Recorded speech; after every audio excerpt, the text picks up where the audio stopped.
ਅੱਜ ਦਾ ਸਾਡਾ ਪਾਠ ਨੰਬਰ ਹੈ 10, ਜਿਸ ਦਾ ਨਾਮ ਹੈ ਭੂਆ, ਜਿਸ ਦਾ ਲੇਖਕ ਹੈ ਨਾਨਕ ਸਿੰਘ।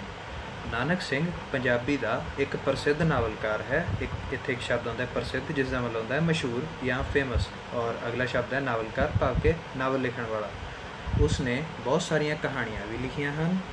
ਉਸ ਦੀ ਭੂਆ ਕਹਾਣੀ ਪੇਂਡੂ ਸੱਭਿਆਚਾਰ ਨੂੰ ਪੇਸ਼ ਕਰਦੀ ਹੈ। ਹੁਣ ਇੱਥੇ ਇੱਕ ਸ਼ਬਦ ਆਉਂਦਾ ਹੈ ਸੱਭਿਆਚਾਰ, ਜਿਸ ਦਾ ਮਤਲਬ ਹੁੰਦਾ ਹੈ ਕਲਚਰ। ਲੇਖਕ ਨੇ ਖਾਸ ਤੌਰ 'ਤੇ ਪ੍ਰਾਹੁਣਾਚਾਰੀ ਦੇ ਪ੍ਰਗਟਾਵੇ ਨੂੰ ਹਾਸ ਰਸ ਦੀ ਵਿਧੀ ਰਾਹੀਂ ਪ੍ਰਗਟ ਕੀਤਾ ਹੈ। ਇੱਥੇ ਇੱਕ ਸ਼ਬਦ ਆਉਂਦਾ ਹੈ ਪ੍ਰਾਹੁਣਾਚਾਰੀ, ਜਿਸ ਨੂੰ ਆਮ ਸ਼ਬਦਾਂ ਵਿੱਚ ਕਿਹਾ ਜਾਂਦਾ ਹੈ ਮਹਿਮਾਨ ਨਵਾਜ਼ੀ ਜਾਂ ਹੌਸਪੀਟੈਲਿਟੀ। ਅਗਲਾ ਸ਼ਬਦ ਹੈ ਪ੍ਰਗਟਾਵਾ, ਮੀਨਸ ਐਕਸਪ੍ਰੈਸ਼ਨ ਔਰ ਟੂ ਐਕਸਪ੍ਰੈਸ ਸਮਥਿੰਗ। ਤਾਂ ਇਸ ਪੰਕਤੀ ਵਿੱਚ ਇਹ ਕਿਹਾ ਗਿਆ ਹੈ ਕਿ ਲੇਖਕ ਨੇ ਮਹਿਮਾਨ ਨਵਾਜ਼ੀ ਦੇ ਢੰਗ ਨੂੰ ਹਾਸ ਰਸ ਦੀ ਵਿਧੀ ਰਾਹੀਂ ਪ੍ਰਗਟ ਕੀਤਾ ਹੈ, ਭਾਵ ਕਿ ਕਾਮੇਡਿਕ ਵੇ ਦੇ ਵਿੱਚ ਪ੍ਰੈਜ਼ੈਂਟ ਕੀਤਾ ਹੈ। ਹਾਸ ਰਸ ਦਾ ਅਰਥ ਹੁੰਦਾ ਹੈ ਕਾਮੇਡਿਕ। ਕਹਾਣੀ ਅੰਦਰ ਭੂਆ ਭਤੀਜੇ ਦੇ ਰਿਸ਼ਤੇ ਦੀ ਆਪਣਤ ਨੂੰ ਦਰਸਾਇਆ ਗਿਆ ਹੈ। ਇੱਥੇ ਇੱਕ ਸ਼ਬਦ ਆਉਂਦਾ ਹੈ ਆਪਣਤ, ਜਿਸ ਨੂੰ ਕਿਹਾ ਜਾਂਦਾ ਹੈ ਆਪਣਾਪਣ। ਔਰ ਅਗਲਾ ਸ਼ਬਦ ਹੈ ਦਰਸਾਇਆ, ਭਾਵ ਟੂ ਡਿਪਿਕਟ ਸਮਥਿੰਗ। ਤਾਂ ਇਸ ਪੰਕਤੀ ਵਿੱਚ ਇਹ ਕਿਹਾ ਗਿਆ ਹੈ ਕਿ ਭੂਆ ਭਤੀਜੇ ਦੇ ਆਪਣੇਪਣ ਨੂੰ ਦਰਸਾਇਆ ਗਿਆ ਹੈ। ਭੂਆ ਵੱਲੋਂ ਘਰ ਵਿੱਚ ਪ੍ਰਾਹੁਣੇ ਦੇ ਰੂਪ ਅੰਦਰ ਆਏ ਆਪਣੇ ਭਤੀਜੇ ਨੂੰ ਪਰੋਸੇ ਹੋਏ ਥਾਲ ਵਿੱਚ ਲੇਖਕ ਨੂੰ ਆਪਣੀ ਮੌਤ ਪ੍ਰਤੀਤ ਆਉਂਦੀ ਹੈ। ਹੁਣ ਇੱਥੇ ਇੱਕ ਸ਼ਬਦ ਆਉਂਦਾ ਹੈ ਪ੍ਰਾਹੁਣੇ, ਭਾਵ ਮਹਿਮਾਨ ਜਾਂ ਗੈਸਟ। ਤਾਂ ਇਸ ਪੂਰੀ ਪੰਕਤੀ ਦੇ ਵਿੱਚ ਇਹ ਕਿਹਾ ਗਿਆ ਹੈ ਕਿ ਜਦ ਨਾਨਕ ਸਿੰਘ ਆਪਣੀ ਭੂਆ ਦੇ ਘਰ ਪ੍ਰਾਹੁਣਾ ਬਣ ਕੇ ਜਾਂਦਾ ਹੈ ਤਾਂ ਜੋ ਉਸ ਨੂੰ ਥਾਲ ਵਿੱਚ ਖਾਣਾ ਪਰੋਸਿਆ ਜਾਂਦਾ ਹੈ, ਉਸ ਨੂੰ ਦੇਖ ਕੇ ਲੇਖਕ ਨੂੰ ਮੌਤ ਪ੍ਰਤੀਤ ਹੁੰਦੀ ਹੈ। ਹੁਣ ਇਹ ਮੌਤ ਕਿਉਂ ਪ੍ਰਤੀਤ ਹੁੰਦੀ ਹੈ, ਇਸ ਨੂੰ ਆਪਾਂ ਅੱਗੇ ਕਹਾਣੀ ਵਿੱਚ ਸਮਝਾਂਗੇ, ਕਿਉਂਕਿ ਇਹ ਪੂਰਾ ਕਹਾਣੀ ਨਾਲ ਜੁੜਦਾ ਹੋਇਆ ਹੈ। ਇਸ ਦੇ ਨਾਲ ਹੀ ਪੇਂਡੂ ਲੋਕਾਂ ਦੀ ਸਾਦਗੀ ਭਰੇ ਜੀਵਨ ਰਚਨਾ ਬਾਰੇ ਵੀ ਜਾਣਕਾਰੀ ਮਿਲਦੀ ਹੈ। ਹੁਣ ਇੱਥੇ ਇੱਕ ਸ਼ਬਦ ਆਉਂਦਾ ਹੈ ਸਾਦਗੀ, ਜਿਸ ਦਾ ਮਤਲਬ ਹੁੰਦਾ ਹੈ ਸਿੰਪਲਿਸਿਟੀ। ਅਗਲਾ ਸ਼ਬਦ ਹੈ ਜੀਵਨ ਰਚਨਾ। ਜੀਵਨ ਰਚਨਾ ਨੂੰ ਵੈਸੇ ਆਪਾਂ ਆਟੋਬਾਇਓਗ੍ਰਾਫੀ ਕਹਿੰਦੇ ਹਾਂ, ਪਰ ਇਸ ਕੰਟੈਕਸਟ ਦੇ ਵਿੱਚ ਇਸ ਦਾ ਅਰਥ ਹੈ ਲਾਈਫ ਸਟਾਈਲ, ਭਾਵ ਕਿ ਪਿੰਡਾਂ ਦੇ ਲੋਕ ਬਹੁਤ ਸਾਦਾ ਜੀਵਨ ਜੀਂਦੇ ਹਨ। ਹੁਣ ਅੱਗੇ ਆਪਾਂ ਪੜ੍ਹਾਂਗੇ ਇਸ ਪਾਠ ਦੇ ਉਦੇਸ਼। ਕਹਾਣੀ ਪੜ੍ਹਨ ਤੋਂ ਬਾਅਦ ਅਸੀਂ ਹੇਠ ਲਿਖੀਆਂ ਗੱਲਾਂ ਸਿੱਖ ਸਕਦੇ ਹਾਂ। ਸਭ ਤੋਂ ਪਹਿਲਾਂ ਭੂਆ ਦੀ ਕਹਾਣੀ ਦਾ ਸਾਰ, ਔਰ ਅੰਤ 'ਤੇ ਕਹਾਣੀ ਦੇ ਤੱਤ। ਹੁਣ ਆਪਾਂ ਪੜ੍ਹਨ ਜਾ ਰਹੇ ਹਾਂ ਕਹਾਣੀ ਭੂਆ, ਜਿਸ ਵਿੱਚ ਲਿਖਿਆ ਹੈ ਭੂਆ ਨੂੰ ਮਿਲਿਆ 10 ਤੋਂ ਵਧੇਰੇ ਵਰ੍ਹੇ ਬੀਤ ਗਏ ਸਨ। ਇੱਥੇ ਇੱਕ ਸ਼ਬਦ ਹੁੰਦਾ ਹੈ ਵਰ੍ਹੇ, ਜਿਸ ਦਾ ਮਤਲਬ ਹੁੰਦਾ ਹੈ ਸਾਲ। ਤਾਂ ਇਸ ਵਿੱਚ ਲੇਖਕ ਪਹਿਲੀ ਪੰਕਤੀ ਵਿੱਚ ਲੇਖਕ ਦੱਸਦਾ ਹੈ ਕਿ ਉਸ ਨੂੰ ਆਪਣੀ ਭੂਆ ਨੂੰ ਮਿਲਿਆ 10 ਸਾਲ ਤੋਂ ਵਧੇਰੇ ਸਮਾਂ ਹੋ ਚੁੱਕਿਆ ਹੈ। ਇਸ ਤੋਂ ਅੱਗੇ ਹੈ ਮੇਰੇ ਵੱਡ ਵਡੇਰਿਆਂ ਵਿੱਚੋਂ ਇਹੋ ਇੱਕ ਨਾਂ ਲੈਣ ਜੋਗੀ ਪੁਰਾਣੀ ਬੁੱਢੀ ਬਾਕੀ ਸੀ, ਜਿਸ ਵਿੱਚ ਪਹਿਲਾ ਸ਼ਬਦ ਹੁੰਦਾ ਹੈ ਵੱਡ ਵਡੇਰਿਆਂ, ਜਿਸ ਦਾ ਭਾਵ ਹੁੰਦਾ ਹੈ ਵੱਡੇ ਬਜ਼ੁਰਗਾਂ, ਔਰ ਅਗਲਾ ਸ਼ਬਦ ਹੈ ਨੌ, ਜਿਸ ਦਾ ਅਰਥ ਹੁੰਦਾ ਹੈ ਨਾਮ। ਤਾਂ ਇੱਥੇ ਲੇਖਕ ਕਹਿੰਦਾ ਹੈ ਕਿ ਮੇਰੇ ਬਜ਼ੁਰਗਾਂ ਵਿੱਚੋਂ ਸਿਰਫ ਭੂਆ ਹੀ ਬਚੀ ਸੀ, ਇੰਨੀ ਜ਼ਿਆਦਾ ਉਮਰ ਦੀ। ਅੱਜ ਵੀ ਉਹਨਾਂ ਦੀ ਸੁਪਨੇ ਵਾਂਗ ਮਾੜੀ ਜਿਹੀ ਯਾਦ ਬਾਕੀ ਹੈ। ਜਦੋਂ ਨਿੱਕੇ ਹੁੰਦਿਆਂ ਭੂਆ ਮੈਨੂੰ ਉਂਗਲੀ ਲਾ ਕੇ ਪਿਆਰ ਪੁਚਕਾਰ ਕੇ ਸਕੂਲ ਛੱਡਣ ਜਾਂਦੀ ਹੁੰਦੀ ਸੀ ਅਤੇ ਅੱਧੀ ਛੁੱਟੀ ਵੇਲੇ ਮੇਰੇ ਲਈ ਮਲਾਈ ਵਾਲੇ ਦੁੱਧ ਦਾ ਕੌਲ ਲਿਆਇਆ ਕਰਦੀ ਸੀ। ਤਾਂ ਹੁਣ ਆਪਾਂ ਇੱਥੇ ਕੁਛ ਔਖੇ ਸ਼ਬਦਾਂ ਦੇ ਅਰਥ ਪੜ੍ਹਾਂਗੇ, ਜਿਸ ਵਿੱਚ ਸਭ ਤੋਂ ਪਹਿਲਾਂ ਹੈ ਮਾੜੀ ਜਿਹੀ, ਜਿਸ ਦਾ ਮਤਲਬ ਹੁੰਦਾ ਥੋੜ੍ਹੀ ਜਿਹੀ ਜਾਂ ਅ ਲਿਟਲ ਬਿਟ। ਇਸ ਤੋਂ ਅਗਲਾ ਸ਼ਬਦ ਹੈ ਅੱਧੀ ਛੁੱਟੀ। ਅੱਧੀ ਛੁੱਟੀ ਦਾ ਮਤਲਬ ਹੁੰਦਾ ਹਾਫ ਟਾਈਮ, ਰਿਸੈਸ ਟਾਈਮ ਔਰ ਲੰਚ ਟਾਈਮ।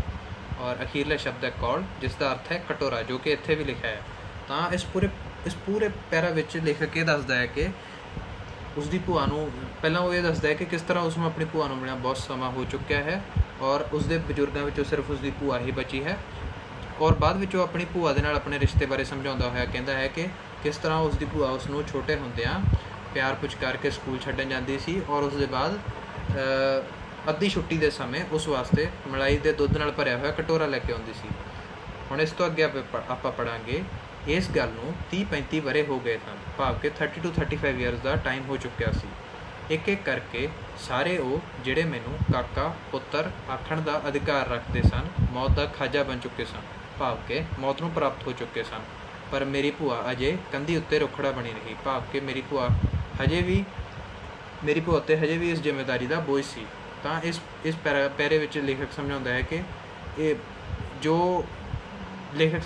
ਕਿ ਉਸਦਾ ਔਰ ਉਸਦੀ ਭੂਆ ਦਾ ਸਕੂਲ ਵਾਲੇ ਕਿੱਸੇ ਨੂੰ 30 ਤੋਂ 35 ਸਾਲ ਹੋ ਚੁੱਕੇ ਸਨ, ਔਰ ਕਿਸ ਤਰ੍ਹਾਂ ਉਸਨੂੰ ਪਿਆਰ ਨਾਲ ਕਾਕਾ ਅਤੇ ਪੁੱਤਰ ਕਹਿਣ ਵਾਲੇ ਸਾਰੇ ਉਸਦੇ ਵੱਡੇ ਬਜ਼ੁਰਗ ਇੱਕ ਇੱਕ ਕਰਕੇ ਮੌਤ ਨੂੰ ਪ੍ਰਾਪਤ ਹੋ ਚੁੱਕੇ ਸਨ।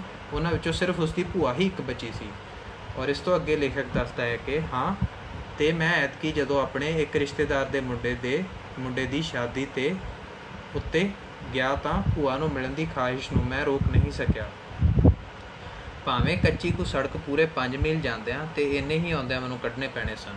ਤਾਂ ਇਸ ਪੈਰੇ ਵਿੱਚ ਲੇਖਕ ਸਮਝਾਉਂਦਾ ਹੈ ਕਿ ਵੀ ਇਸ ਵਾਰ ਜਦੋਂ ਉਹ ਆਪਣੇ ਰਿਸ਼ਤੇਦਾਰ ਦੇ ਘਰ ਜਾਵੇਗਾ ਤਾਂ ਉਹ ਆਪਣੀ ਭੂਆ ਨੂੰ ਜ਼ਰੂਰ ਮਿਲ ਕੇ ਆਵੇਗਾ, ਭਾਵੇਂ ਕਿ ਉਸਦੀ ਭੂਆ ਦਾ ਘਰ ਉਸ ਜਗ੍ਹਾ ਤੋਂ 5 ਮੀਲ ਦੂਰ ਸੀ। ਉਸਨੂੰ ਇੰਨਾ ਹੀ ਪੈਂਡਾ ਤੁਰਨ ਦੇ ਜਾਣ ਦੇ ਵਿੱਚ ਤੈਅ ਕਰਨਾ ਪੈਣਾ ਸੀ ਔਰ ਇੰਨਾ ਹੀ ਆਉਣ ਦੇ ਵਿੱਚ। ਇਸ ਤੋਂ ਅੱਗੇ ਲਿਖਿਆ ਹੈ, ਗਰਮੀ ਦੀ ਰੁੱਤ ਅਤੇ ਪੇਂਡੂ ਵਿਆਹ। ਸ਼ਹਿਰ ਵਿੱਚ ਰਹਿਣ ਵਾਲੇ ਬੰਦੇ ਨੂੰ 2-4 ਡੰਗ ਅਜਿਹੇ ਵਿਆਹਾਂ ਦੀ ਰੋਟੀ ਖਾਣੀ ਪੈ ਜਾਵੇ ਤਾਂ 4 ਚੌਕੇ 16 ਡੰਡ ਹਾਜ਼ਮੇ ਦੇ ਚੂਰਨ ਅਤੇ ਫੱਕੀਆਂ ਬਿਨਾਂ ਖਲਾਸੀ ਨਹੀਂ ਹੁੰਦੀ। ਹੁਣ ਇੱਥੇ ਇੱਕ ਸ਼ਬਦ ਹੁੰਦਾ ਹੈ ਰੁੱਤ, ਜਿਸ ਦਾ ਭਾਵ ਹੁੰਦਾ ਹੈ ਸੀਜ਼ਨ। ਇਸ ਤੋਂ ਅੱਗੇ ਲਿਖਿਆ ਹੈ 2-4 ਡੰਗ, ਭਾਵ ਕਿ 2 to 4 ਟਾਈਮਸ। ਔਰ ਇਸ ਤੋਂ ਅੱਗੇ ਹੈ ਡੰਡ, ਜਿਸ ਦਾ ਅਰਥ ਹੁੰਦਾ ਹੈ ਪੁਸ਼ਅਪਸ, ਔਰ ਇੱਥੇ ਲਿਖਿਆ ਹੈ ਪੰਜਾਬੀ ਵਿੱਚ 4 ਚੌਕੇ 16।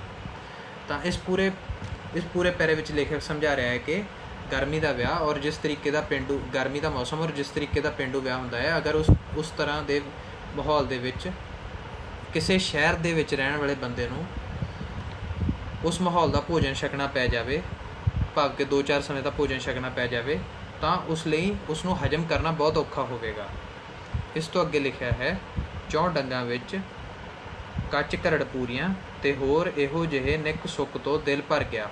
ਹੁਣ ਇੱਥੇ ਲਿਖਿਆ 4 ਡੰਗਾਂ ਕਿ 4 ਵਾਰ ਦਾ ਖਾਣਾ ਖਾਣ ਦੇ ਬਾਅਦ, ਜਿਸ ਵਿੱਚ ਕੱਚ ਘਰੜ ਭਾਵ ਕੇ ਕੱਚੀਆਂ ਪਿੱਲੀਆਂ ਪੂਰੀਆਂ ਸਨ, ਇਹਨਾਂ ਵਿੱਚੋਂ ਹੀ ਲੇਖਕ ਦਾ ਮਨ ਭਰ ਚੁੱਕਿਆ ਸੀ। ਜਾਪਣ ਲੱਗਾ ਜਿਵੇਂ ਤਵੇ ਦਾ ਫੁਲਕਾ ਖਾਦਿਆਂ ਜੁਗਾਂ ਹੀ ਬੀਤ ਚੁੱਕਿਆ ਹੋਵੇ, ਭਾਵ ਕਿ ਲੇਖਕ ਆਪਣੇ ਘਰ ਦੇ ਵਿੱਚ ਬਣੀ ਸਾਦੀ ਰੋਟੀ ਨੂੰ ਯਾਦ ਕਰ ਰਿਹਾ ਸੀ। ਬਥੇਰੀ ਕੋਸ਼ਿਸ਼ ਕੀਤੀ ਕਿ ਹੋਰ ਨਹੀਂ ਤਾਂ ਇੱਕ ਅੱਧਾ ਡੰਗ ਹੀ ਪੂਰੀਆਂ ਤੋਂ ਛੁਟਕਾਰਾ ਮਿਲੇ, ਕਿਤੋਂ 2 ਫੁਲਕੇ ਅਤੇ ਦਾਲ ਮਿਲ ਸਕਣ, ਪਰ ਅਜਿਹਾ ਹੋਣਾ ਤੇ ਧੇਤਿਆਂ ਦੀ ਨੱਕ ਵੱਡੀ ਹੋਣ ਦੇ ਬਰਾਬਰ ਸੀ। ਹੁਣ ਇੱਥੇ ਇੱਕ ਸ਼ਬਦ ਹੁੰਦਾ ਧੇਤਿਆਂ, ਜਿਸ ਦਾ ਅਰਥ ਹੁੰਦਾ ਹੈ ਨਾਨਕਿਆਂ। ਤਾਂ ਇਸ ਪੂਰੇ ਪੈਰਾਗ੍ਰਾਫ ਵਿੱਚ ਲੇਖਕ ਸਮਝਾ ਰਿਹਾ ਹੈ ਕਿ ਕਿਸ ਤਰ੍ਹਾਂ ਉਸ ਨੂੰ ਹਰ ਸਮੇਂ ਪੂਰੀਆਂ ਹੀ ਪਰੋਸੀਆਂ ਜਾ ਰਹੀਆਂ ਸਨ ਔਰ ਉਹ ਪੂਰੀਆਂ ਖਾ ਕੇ ਇਸ ਕਦਰ ਅੱਕ ਚੁੱਕਿਆ ਸੀ ਕਿ ਉਹ ਘਰ ਦੀ ਸਾਦੀ ਦਾਲ ਫੁਲਕੇ ਦੀ ਰੋਟੀ ਨੂੰ ਯਾਦ ਕਰ ਰਿਹਾ ਸੀ, ਪਰ ਉਹ ਇਸ ਦੀ ਇੱਛਾ ਨਹੀਂ ਜ਼ਾਹਿਰ ਕਰ ਸਕਦਾ ਸੀ ਕਿਉਂਕਿ ਅਜਿਹਾ ਕਹਿਣ 'ਤੇ ਉਸ ਦੇ ਨਾਨਕਿਆਂ ਦੀ ਬੇਇੱਜ਼ਤੀ ਹੋਣੀ ਸੀ। ਇਸ ਦੇ ਬਾਅਦ ਆਪਾਂ ਪੜ੍ਹ ਰਹੇ ਹਾਂ, ਸ਼ੁਕਰ ਕਰਕੇ 2 ਰਾਤਾਂ ਕੱਟੀਆਂ ਅਤੇ ਤੀਜੇ ਦਿਨ ਮੈਂ ਜਾਂਝੀਆਂ ਪਾਸੋਂ। ਹੁਣ ਇੱਥੇ ਇੱਕ ਸ਼ਬਦ ਹੁੰਦਾ ਹੈ ਜਾਂਝੀਆਂ, ਜਿਸ ਦਾ ਅਰਥ ਹੁੰਦਾ ਹੈ ਬਰਾਤੀਆਂ, ਜੋ ਕਿ ਇੱਥੇ ਲਿਖਿਆ ਹੋਇਆ ਹੈ ਪਾਸੋਂ ਮਸੇ ਖਹਿੜਾ ਛੁਡਾ ਕੇ ਭੂਆ ਦੇ ਪਿੰਡ ਵੱਲ ਤੁਰ ਪਿਆ।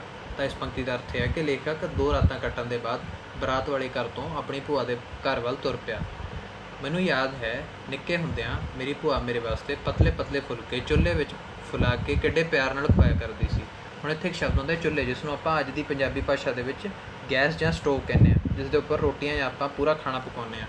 ਪਰ ਇੱਥੇ ਪੁਰਾਣੇ ਸਮੇਂ ਦੇ ਚੁੱਲ੍ਹੇ ਦੀ ਗੱਲ ਕੀਤੀ ਗਈ ਹੈ, ਜਿਸ ਨੂੰ ਕਿ ਲਿਪ ਕੇ ਬਣਾਇਆ ਜਾਂਦਾ ਸੀ ਔਰ ਉਸ ਦੇ ਉੱਪਰ ਤਵਾ ਰੱਖ ਕੇ ਰੋਟੀਆਂ ਪਕਾਈਆਂ ਜਾਂਦੀਆਂ ਸੀ ਔਰ ਥੱਲੇ ਈਂਧਨ ਦੇ ਤੌਰ 'ਤੇ ਬਾਲਣ ਦੀ ਵਰਤੋਂ ਕੀਤੀ ਜਾਂਦੀ ਸੀ, ਭਾਵ ਕਿ ਸੁੱਕੀਆਂ ਲੱਕੜਾਂ ਨੂੰ ਬਾਲ ਕੇ ਉਹਦੇ ਤੋਂ ਤਵੇ ਨੂੰ ਗਰਮ ਕੀਤਾ ਜਾਂਦਾ ਸੀ।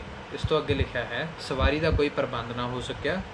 ਦੁਪਹਿਰ ਦਾ ਮੈਂ ਤੁਰਿਆ, ਮੈਂ ਸਾਰੇ ਰਾਹ ਕੱਟਾ ਫੱਕਦਾ, ਕਿਤੇ ਪੈੜੀਆਂ ਵਿੱਚੋਂ ਅਤੇ ਕਿਤੇ ਸੜਕ ਸੋਤੇ ਪਏ ਭੂਆ ਦੇ ਪਿੰਡ ਜਾ ਪੁੱਜਾ, ਜਾਨ ਵਿੱਚ ਜਾਨ ਆਈ। ਹੁਣ ਇੱਥੇ ਆਪਾਂ ਪੜ੍ਹਾਂਗੇ ਸਭ ਤੋਂ ਪਹਿਲਾ ਔਖਾ ਸ਼ਬਦ ਸਵਾਰੀ, ਜਿਸ ਦਾ ਅਸਲ ਅਰਥ ਹੁੰਦਾ ਹੈ ਪੈਸੇਂਜਰਸ, ਪਰ ਇਸ ਕੰਟੈਕਸਟ 'ਚ ਸਵਾਰੀ ਦਾ ਅਰਥ ਹੈ ਰਾਈਡ। ਤਾਂ ਇਸ ਪੂਰੀ ਪੰਕਤੀ ਦਾ ਅਰਥ ਇਹ ਹੋਇਆ ਕਿ ਲੇਖਕ ਨੂੰ ਉਸਦੀ ਭੂਆ ਦੇ ਘਰ ਤੱਕ ਪਹੁੰਚਣ ਲਈ ਕੋਈ ਵੀ ਰਾਈਡ ਨਹੀਂ ਮਿਲੀ। ਇਸ ਤੋਂ ਅਗਲਾ ਸ਼ਬਦ ਹੈ ਸੋਤੇ ਪਿਆ, ਜਿਸ ਦਾ ਅਰਥ ਹੁੰਦਾ ਹੈ ਹਨੇਰਾ ਪਿਆ ਜਾਂ ਸ਼ਾਮ ਦਾ ਸਮਾਂ ਜਦੋਂ ਸੂਰਜ ਢਲ ਚੁੱਕਿਆ ਹੁੰਦਾ ਹੈ। ਤਾਂ ਇੱਥੇ ਲੇਖਕ ਸਮਝਾ ਰਿਹਾ ਹੈ ਕਿ ਉਹ ਦੁਪਹਿਰ ਦਾ ਤੁਰਿਆ ਔਰ ਸਾਰੇ ਰਾਹ ਕੱਚੇ ਰਾਹ ਤੁਰਦੇ ਹੋਏ ਉਸ ਦੇ ਉੱਪਰ ਮਿੱਟੀ ਉੱਡੀ ਔਰ ਕਦੇ ਉਸ ਨੂੰ ਪੈੜੀਆਂ ਵਿੱਚ ਉਤਰਨਾ ਪਿਆ ਔਰ ਇਸ ਤਰ੍ਹਾਂ ਹੌਲੀ ਕਰਦੇ ਹੋਏ ਸ਼ਾਮ ਦੇ ਸਮੇਂ ਤੱਕ ਉਹ ਆਪਣੀ ਭੂਆ ਦੇ ਘਰ ਪਹੁੰਚਿਆ। ਇਸ ਤੋਂ ਅੱਗੇ ਲਿਖਿਆ ਹੈ, ਜਾਂਦਿਆਂ ਹੀ ਬੜੀ ਗਰਮਜੋਸ਼ੀ ਨਾਲ ਮੈਂ ਭੂਆ ਨੂੰ ਪੈਰੀ ਪੈਣਾ ਕੀਤਾ। ਉਸਨੇ ਜਿਉਂ ਆਇਆ ਸਦਕੇ ਆਇਆ ਆਖਦਿਆਂ ਹੋਇਆ ਮੇਰੀ ਪਿੱਠ ਪੜੋਸੀ, ਪਰ ਇਸ ਵਿੱਚੋਂ ਮੈਨੂੰ ਭੂਆ ਦੇ ਪਿਆਰ ਦਾ ਨਿੱਘ ਨਾ ਲੱਭਿਆ। ਅਸਲ ਗੱਲ ਇਹ ਸੀ ਕਿ ਭੂਆ ਨੇ ਮੈਨੂੰ ਪਛਾਤਾ ਹੀ ਨਹੀਂ ਸੀ, ਉਸ ਨੂੰ ਅੰਦਰਾਤੇ ਦੀ ਕਸਰ ਸੀ। ਹੁਣ ਇੱਥੇ ਪਹਿਲਾ ਸ਼ਬਦ ਹੁੰਦਾ ਹੈ ਗਰਮਜੋਸ਼ੀ, ਜਿਸ ਦਾ ਅਰਥ ਹੁੰਦਾ ਹੈ ਐਂਥੂਜ਼ੀਆਜ਼ਮ। ਇਸ ਤੋਂ ਅਗਲਾ ਸ਼ਬਦ ਹੈ ਅੰਦਰਾਤੇ, ਭਾਵ ਕਿ ਨਾਈਟ ਬਲਾਈਂਡਨੈਸ। ਤਾਂ ਇੱਥੇ ਲੇਖਕ ਇਹ ਸਮਝਾ ਰਿਹਾ ਹੈ ਕਿ ਜਾਂਦੇ ਸਾਰ ਉਸਨੇ ਬੜੇ ਹੀ ਜੋਸ਼ ਨਾਲ ਆਪਣੀ ਭੂਆ ਦੇ ਪੈਰ ਛੂਏ, ਭਾਵ ਕਿ ਉਸਨੇ ਆਪਣੀ ਭੂਆ ਦੇ ਸਤਿਕਾਰ ਵਜੋਂ ਪੈਰ ਛੂਏ, ਜਿਸ ਦੇ ਜਵਾਬ ਵਿੱਚ ਉਸਦੀ ਭੂਆ ਨੇ ਉਸਨੂੰ ਅਸੀਸ ਦਿੱਤੀ ਔਰ ਆਖਿਆ ਕਿ ਜਿਉਂਦਾ ਰਹਿ। ਪਰ ਇਸ ਅਸੀਸ ਵਿੱਚੋਂ ਉਸਨੂੰ ਆਪਣੀ ਭੂਆ ਦਾ ਪਿਆਰ ਮਹਿਸੂਸ ਨਹੀਂ ਹੋਇਆ, ਭਾਵ ਕਿ ਉਸਨੂੰ ਆਪਣੀ ਭੂਆ ਦਾ ਪਿਆਰ ਨਹੀਂ ਮਹਿਸੂਸ ਹੋਇਆ, ਜਿਸ ਦੇ ਜਵਾਬ ਵਿੱਚ ਉਸਨੇ ਇਹ ਸਮਝਿਆ ਕਿ ਉਸਦੀ ਭੂਆ ਨੇ ਉਸਨੂੰ ਪਛਾਣਿਆ ਨਹੀਂ ਹੈ, ਜਿਸ ਦਾ ਅਰਥ ਉਸਨੇ ਇਹ ਕੱਢਿਆ ਕਿ ਉਸਦੀ ਭੂਆ ਨੂੰ ਅੰਦਰਾਤੇ ਦੀ ਕਸਰ, ਭਾਵ ਕਿ ਉਸਦੀ ਭੂਆ ਨੂੰ ਨਾਈਟ ਬਲਾਈਂਡਨੈਸ ਹੋਈ ਸੀ। ਜਦੋਂ ਉਸਦੇ ਕਾਕਾ ਕਿੱਥੋਂ ਹੈ ਤੂੰ ਦੇ ਉੱਤਰ ਵਿੱਚ ਮੈਂ ਆਪਣਾ ਨਾਂ ਦੱਸਿਆ ਤਾਂ ਸਾਰੀ ਦੀ ਸਾਰੀ ਭੂਆ ਮੇਰੇ ਦੁਆਲੇ ਲਿਪਟ ਗਈ। ਚੁੰਮ ਚੁੰਮ ਕੇ ਉਸਨੇ ਮੇਰਾ ਮੂੰਹ ਗਿੱਲਾ ਕਰ ਛੱਡਿਆ ਅਤੇ ਉੱਚੀ ਉੱਚੀ ਪੁਕਾਰ ਕੇ, ਉੱਠੀ ਨੀ ਚੰਨਣ ਕੁਰੇ, ਕੁੜੇ ਆਈ ਨੀ ਭੱਜ ਕੇ, ਨੀ ਮੇਰਾ ਸਿੰਘ ਆਇਆ ਈ ਸੁੱਖ ਨਾਲ, ਵੇ ਮੁੰਡਿਓ ਕੁੜੀਓ ਤੁਹਾਡਾ ਤਾਇਆ ਆਇਆ ਜੇ। ਤਾਂ ਇਸ ਪ੍ਰਸੰਗ ਵਿੱਚ ਲੇਖਕ ਇਹ ਸਮਝਾ ਰਿਹਾ ਹੈ ਕਿ ਜਦੋਂ ਉਸਦੀ ਭੂਆ ਦੁਆਰਾ ਪੁੱਛੇ ਜਾਣ 'ਤੇ ਉਸਨੇ ਆਪਣੇ ਬਾਰੇ ਦੱਸਿਆ ਕਿ ਉਹ ਕੌਣ ਹੈ, ਤਾਂ ਉਸਦੀ ਭੂਆ ਦੀ ਕੋਈ ਸੀਮਾ ਨਹੀਂ ਰਹੀ, ਜਿਸ ਨੂੰ ਉਹ ਦੱਸ ਰਿਹਾ ਹੈ ਕਿ ਜਿਸ ਦੇ ਜਵਾਬ ਵਿੱਚ ਉਹ ਦੱਸ ਰਿਹਾ ਹੈ ਕਿ ਸਭ ਤੋਂ ਪਹਿਲਾਂ ਉਸਦੀ ਭੂਆ ਨੇ ਉਸਨੂੰ ਗਲੇ ਲਗਾਇਆ, ਫਿਰ ਉਸਦਾ ਮੱਥਾ ਚੁੰਮਿਆ ਔਰ ਫਿਰ ਉੱਚੀ ਦੇਣੇ ਆਪਣੀ ਨੂੰਹ ਭਾਗ ਕੇ ਉਸਨੇ ਆਪਣੀ ਬਹੂ ਨੂੰ ਆਵਾਜ਼ ਲਗਾਈ ਕਿ ਉਸਦਾ ਭਤੀਜਾ ਆਇਆ ਹੈ, ਔਰ ਨਾਲ ਹੀ ਉਸਨੇ ਆਪਣੇ ਪੋਤੇ ਪੋਤੀਆਂ ਨੂੰ ਆਵਾਜ਼ ਲਈ ਕਿ ਤੁਹਾਡਾ ਤਾਇਆ ਆਇਆ ਹੈ। ਹੁਣ ਆਪਾਂ ਇਸ ਤੋਂ ਅੱਗੇ ਪੜ੍ਹਾਂਗੇ। ਉਸਦੀ ਨੂੰਹ ਭੱਜੀ ਆਈ, ਭੂਆ ਦੇ ਪੋਤਰੇ ਪੋਤਰੀਆਂ ਨੇ ਆਉਂਦੇ ਹੀ ਮੇਰੇ ਦੁਆਲੇ ਘੇਰਾ ਕੱਤ ਲਿਆ, ਭਾਵ ਕਿ ਉਸਨੂੰ ਘੇਰ ਕੇ ਖੜ੍ਹ ਗਏ। ਬਾਲਾਂ ਵਿੱਚੋਂ ਭਾਵੇਂ ਕਿਸੇ ਵੀ ਇਸ ਤੋਂ ਪਹਿਲਾਂ ਮੇਰੀ ਸ਼ਕਲ ਨਹੀਂ ਸੀ ਵੇਖੀ, ਪਰ ਦਾਦੀ ਦੀ ਗਵਾਹ ਤੁਹਾਡਾ ਤਾਇਆ ਆਇਆ ਹੀ ਉਹਨਾਂ ਲਈ ਕਾਫੀ ਹੈ। ਤਾਂ ਇਸ ਅਗਲੇ ਪ੍ਰਸੰਗ ਵਿੱਚ ਲੇਖਕ ਸਮਝਾ ਰਿਹਾ ਹੈ ਕਿ ਸਭ ਤੋਂ ਪਹਿਲਾਂ ਉਸਦੀ ਭੂਆ ਦੀ ਨੂੰਹ ਭੱਜ ਕੇ ਬਾਹਰ ਆਈ ਔਰ ਉਸਦੇ ਪਿੱਛੇ ਪਿੱਛੇ ਉਸਦੇ ਪੋਤੇ ਅਤੇ ਪੋਤੀਆਂ ਆਏ, ਪਰ ਅੱਗੇ ਉਹ ਇਹ ਸਮਝਾ ਰਿਹਾ ਹੈ ਕਿ ਉਸਦੇ ਪੋਤੇ ਪੋਤੀਆਂ ਉਸਨੂੰ ਨਹੀਂ ਜਾਣਦੇ ਸਨ, ਭਾਵ ਕਿ ਉਹਨਾਂ ਦੇ ਜਨਮ ਤੋਂ ਬਾਅਦ ਲੇਖਕ ਉਹਨਾਂ ਨੂੰ ਪਹਿਲੀ ਵਾਰ ਮਿਲ ਰਿਹਾ ਸੀ, ਪਰ ਉਹਨਾਂ ਦੀ ਦਾਦੀ ਦੀ ਇਹ ਗਵਾਹੀ ਕਿ ਤੁਹਾਡਾ ਤਾਇਆ ਹੈ ਉਹਨਾਂ ਵਾਸਤੇ ਕਾਫੀ ਸੀ ਕਿ ਉਸ ਨੂੰ ਘੇਰ ਕੇ ਖੜੇ ਹੋ ਗਏ। ਹੁਣ ਇਸ ਤੋਂ ਅੱਗੇ ਆਪਾਂ ਪੜ੍ਹਾਂਗੇ। ਭੂਆ ਦੀ ਨੂੰਹ ਮੈਥੋਂ ਛੋਟੇ ਥਾਂ ਸੀ, ਭਾਵ ਕਿ ਉਸ ਤੋਂ ਉਮਰ ਦੇ ਵਿੱਚ ਛੋਟੀ ਸੀ। ਘੁੰਡ ਚੁੱਕਣ ਅਤੇ ਬੋਲਣ ਚਾਲਣ ਦੀ ਦਲੇਰੀ ਉਹ ਨਾ ਕਰ ਸਕੀ, ਤਾਂ ਇੱਥੋਂ ਪਤਾ ਲੱਗਦਾ ਹੈ ਕਿ ਉਸਦੀ ਨੂੰਹ ਸੰਸਕਾਰੀ ਸੀ। ਮੈਂ ਪੀੜ੍ਹੀ 'ਤੇ ਬੈਠਾ ਸਾਂ। ਪੀੜ੍ਹੀ ਇੱਕ ਛੋਟੀ ਮੰਜੀ ਹੁੰਦੀ ਹੈ ਜਿਸ ਦੇ ਉੱਪਰ ਸਿਰਫ ਇੱਕ ਬੰਦਾ ਇੱਕ ਸਮੇਂ 'ਤੇ ਬੈਠ ਸਕਦਾ ਹੈ।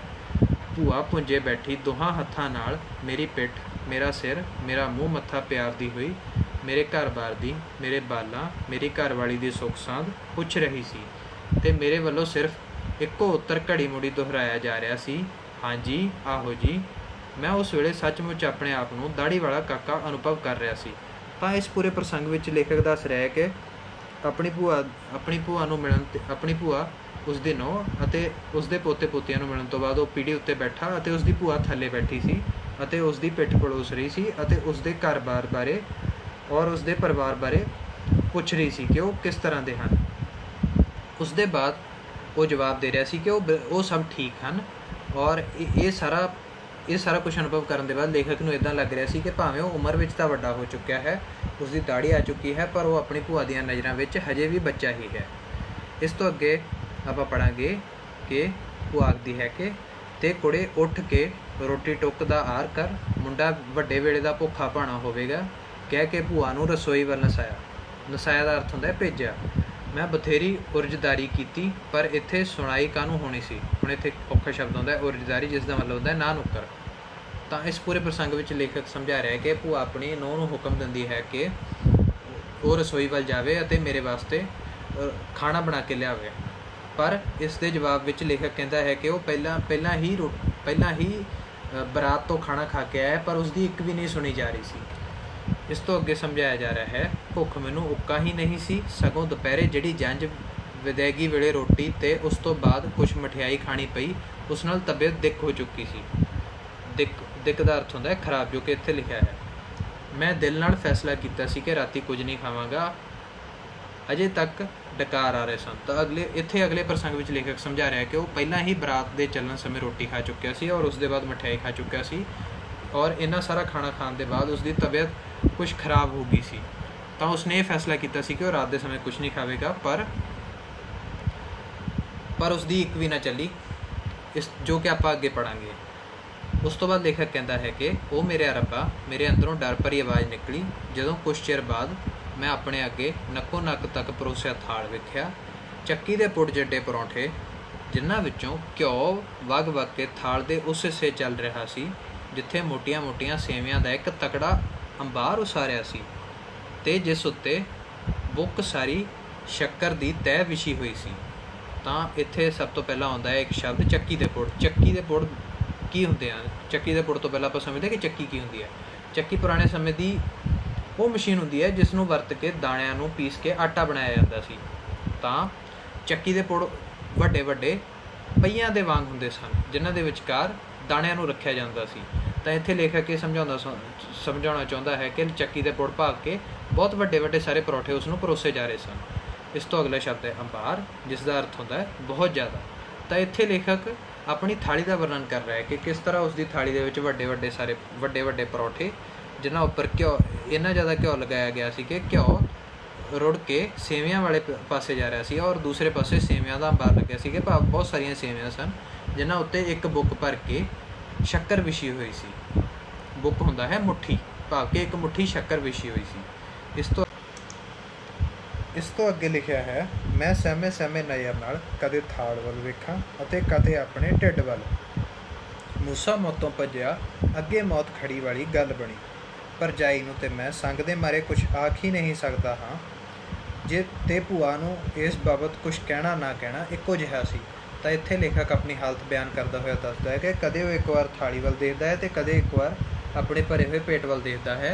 अते इस अवस्था का जिक्र करदे हुए एक मुहावरे की वरतों करता है जिस विच लिखा है, मूसा मौत तो भज्या अगों मौत खड़ी।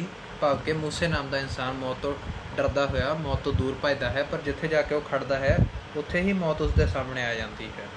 अते इस तो अगलियां पंक्तियां विचों समझाउंदा है कि वह अपनी भरजाई नूं शर्माउंदियां होया इस अपनी स्थिति बारे कुछ दस भी नहीं सकता ते भूआ नूं दसना ना दसना इक्को बराबर है।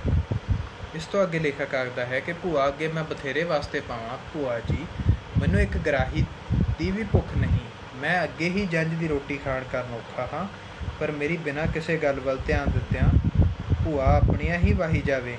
भला काका ये की है, हौले हौले तां फुलके ने खा लै माँ सदके। तो इस प्रसंग में लेखक समझा रहा है कि किस तरह वो अपनी भूआ अगे वास्ते पा रहा है कि उसनों बिल्कुल भुख नहीं है और वो बरात की रोटी कारण पहला ही औखा है, पर भूआ उसकी एक भी नहीं सुनती और उसनों जवाब दिंदियां कहती है कि ये तो बिल्कुल छोटे छोटे ही फुलके हैं, खा लै इन्हां नाल की बनेगा। इस तो अगे लेखक अपनी भूआ नूं आखदा है, ते भूआ जी इन्हां सेवियां नूं कौन खाएगा। मैं एक बारी फेर कहा, वो बोली खा लै बीबा पुत्त, सेवियां दा की है, ये तो एवें मूँह मिठा कर लई ने, वेखे ना पुत्त इत्थे बाहर थावें की पिया लभदा है।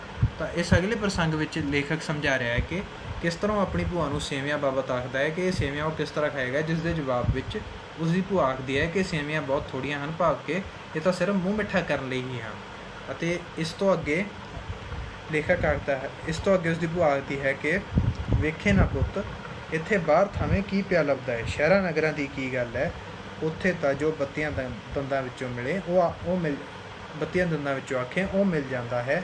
सच किसे आख्या है, शहर वसेंदे देवते बाहर वसेंदे प्रेत, इत्थे तां वीरा इहो दाल साग ही जुड़दा है। तो इस अगले प्रसंग में भूआ पिंडां अते शहरां दे जीवन के फर्क बारे लेखक नूं जाणू करवा रही है कि किस तरह शहर में सभ्य सहूलतां मौजूद हैं और पिंडां विच थोड़े नाल ही उन्हां नूं गुजारा करना पैंदा है।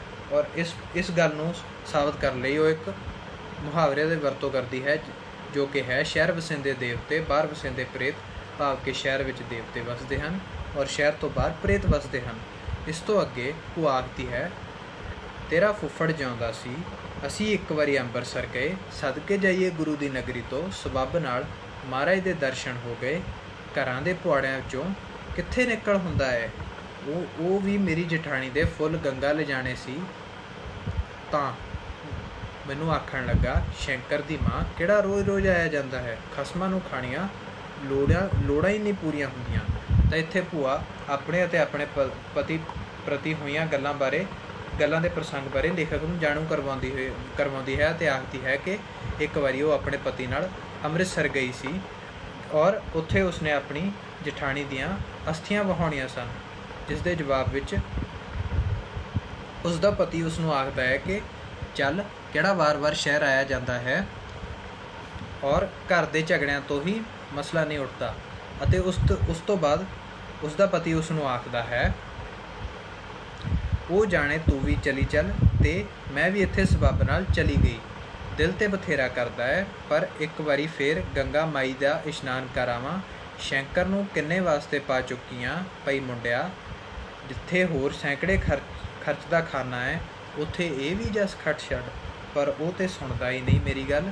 तो इत्थे एक शब्द आउंदा है शंकर भूआ का पुत्र है। तो भूआ अपने पुत्र नूं संबोधन करती हुई आखदी है शंकर।